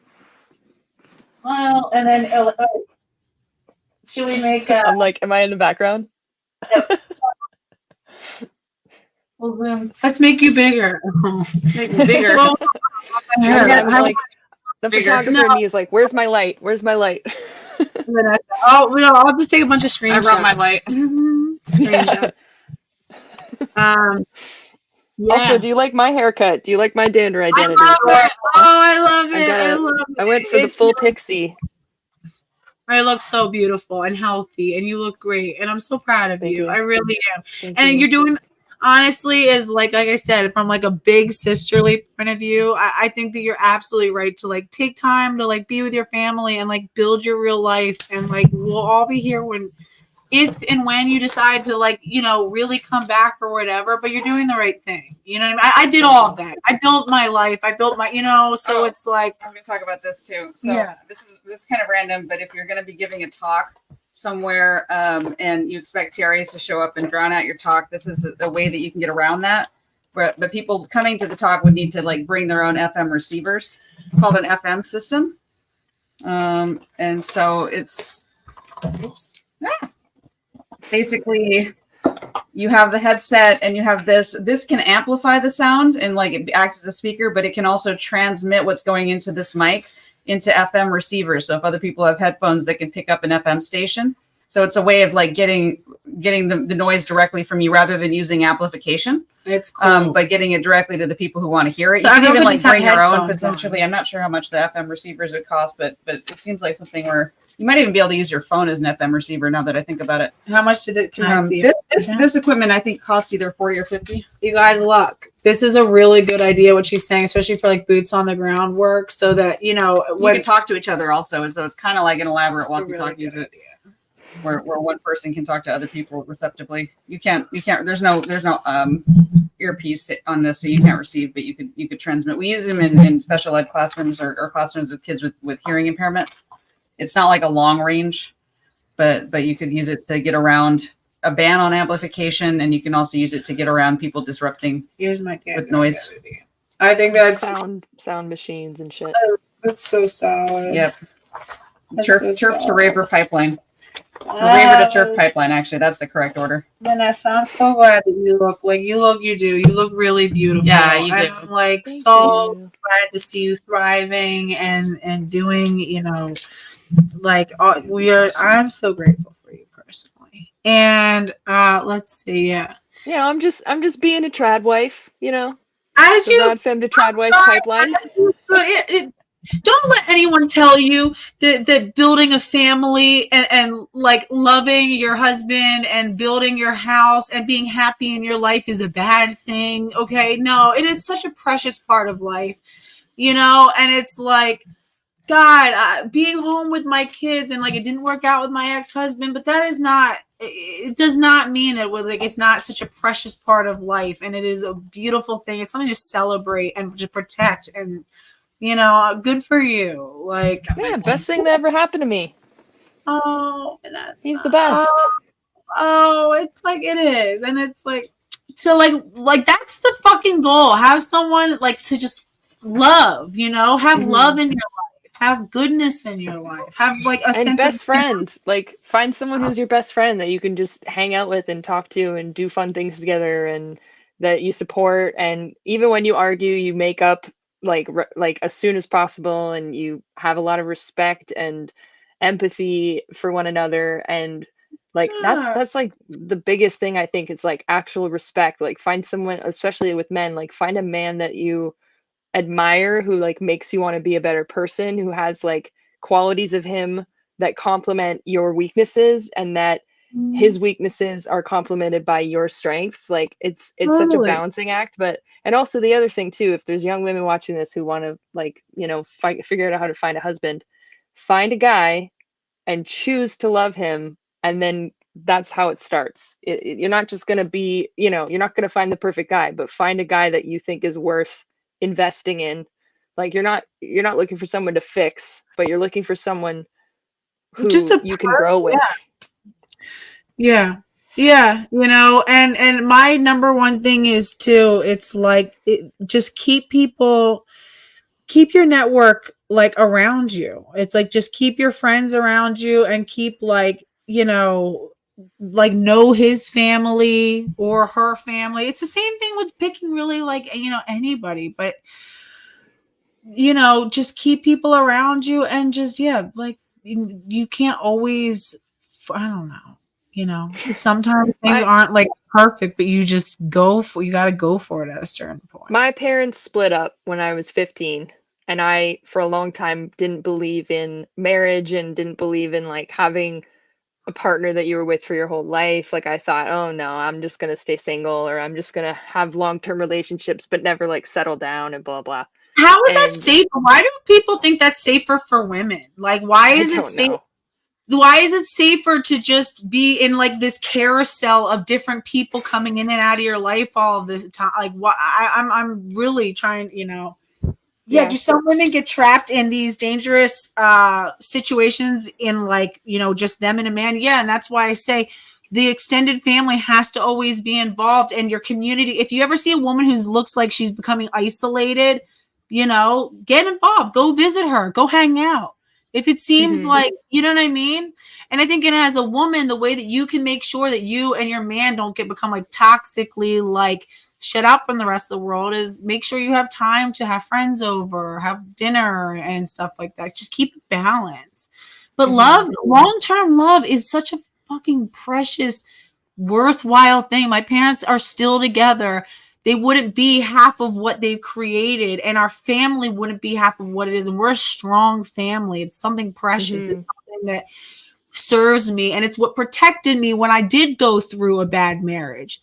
Had I not had the strength of my parents' marriage and the strength of my sister who's supported by her husband and my brother and these people around me that my parents built because of their strong marriage, I wouldn't have had what I needed to get out of that situation.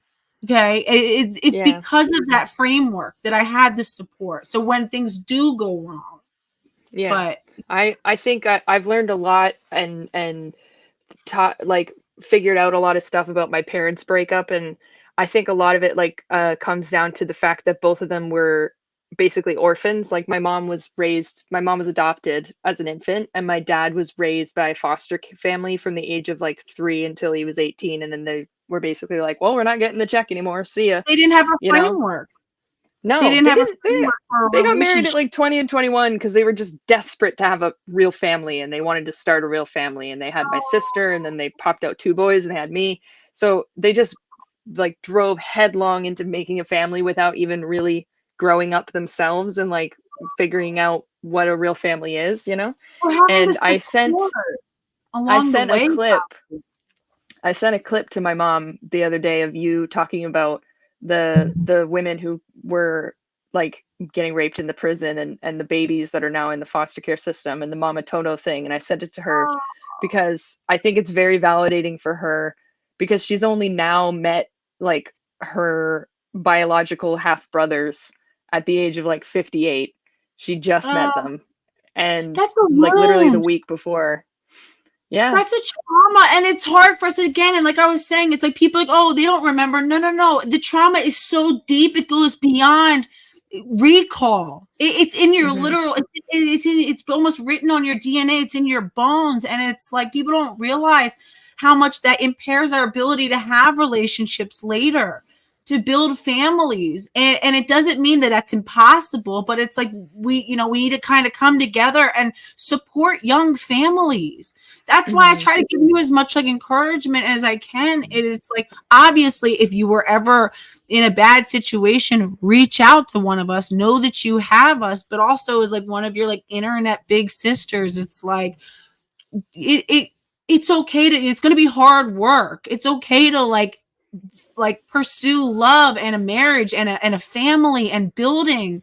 That's beautiful. It's the fucking goal. Like it is. It's fucking precious. And it's like I get it like emotional because it's like that is not something to fear or to like hate. Sometimes it goes wrong, and I think a lot of times is we don't have enough support, and we don't support young people through these like early ages. I see so many families, it's like so many kids that could have like saved going through so much trauma, and women and if their young parents who were so young when they had them had the right support around them, help him be a good husband to her, help her be a good wife to him. That's not a bad thing to say. Help us be good for each other. Help us to Hmm. be, a good mother and a good father and a good unit, and be what we need to be and be there for what we've created. It's like we don't, have each other's, we don't have like young people's backs enough. So yeah, I really Yeah. do. I wish you the best.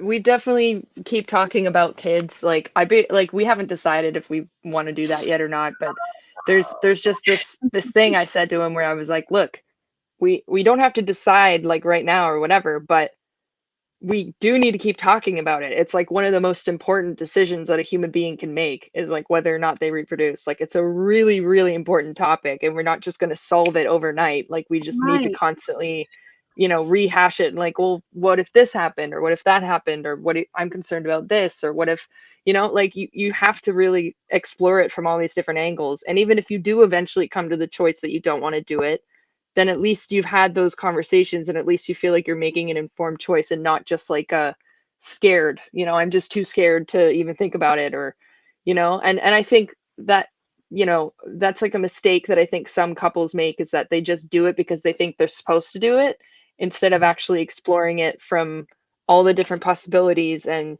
being realistic about what it actually means, and what is actually going to happen, and what you're giving up, and what's going to change in your lives, Yeah. No, I'm sorry. That no, I like yeah. I just fucking I like destroyed my like train of thought. Yeah, I think that like I gotta go. I gotta Yeah, go. that's I love okay. you. Can I we love please that I got do to talk this? to you. Can we? I would love to have you on if, like, anytime that if you want to, if you feel inspired to, you know how to get in touch with me. I would so love Yeah, to have yeah. a conversation and like This was build just on. kind of a spur in the moment thing, like I had free time and you guys were talking and I was like, I have so much to say about this, No, I'm And so I miss you glad. guys. I miss you too. I really do. I miss hearing your voice. I miss seeing your face. I like miss your contributions, and just know that they're still reverberating so much in this community. And that's why I try to bring you up, because I know that there's new people coming in all the time, and I want them to remember, your important words and the women who came before us. And like, I'm so grateful. Like, I really am so grateful for you. And I wish you so much joy and beauty. And I know that you're doing the right thing. Take this time for this in your life. And the way that you were describing, talking about wanting to have a baby, imagine if every baby was born with that level of thought and Yeah, consideration and yeah, wanting. How much we could change. We always say peace on earth begins with birth. And if we change the way that we have our babies, we can change everything. yeah, So, absolutely. Beautiful. oh, I love you. Oh, Love you. Vanessa, is there anything that you want to like say to the community before we Yeah, log I off? guess like I'm yeah, like I've left by choice, but there's circumstances that make it more difficult for me to be as vocal as I was before, too, right? So I know people are always asking me, like, when are you going to come back and blah, blah. I'm not. I just hopped onto this because I felt like it. But, being internet famous, even a little bit, is quite scary and can come with a lot of negative outcomes for real stuff. So you gotta be careful what you say and what you do. And yeah, that's it, I guess.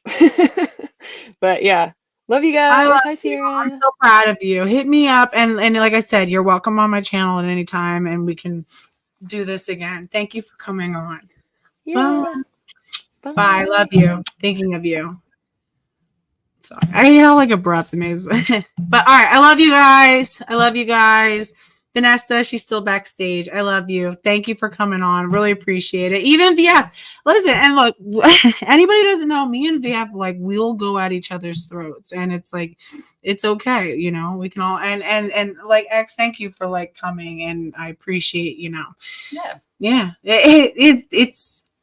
You guys also have to understand it's very different when you have like a big platform like what Exulansic has. Like some of us, we can make faux pas or do things or whatever, and it's not going to have you don't know how stressful it is to have that level of like vitriol coming at you. And let's just be like, I don't know, just mindful. So anyway, do you have anything else that you want to say before We are going. It's nice to be live, to be hanging out.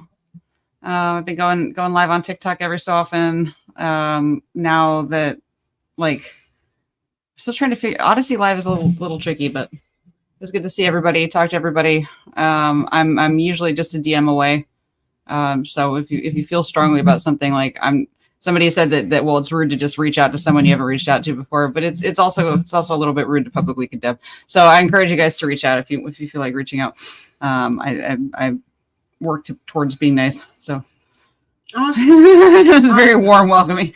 Yeah. But it was great to check in though as a group about what happened and what's gone down and make space to everybody express their perspective. Yeah, and like I said, in the wake of everything, there's some new insights about the guy at the center of this controversy that might be coming up. So yeah, I'll talk to you guys soon. Love you. See you later. Thanks for everything. It was a long stream.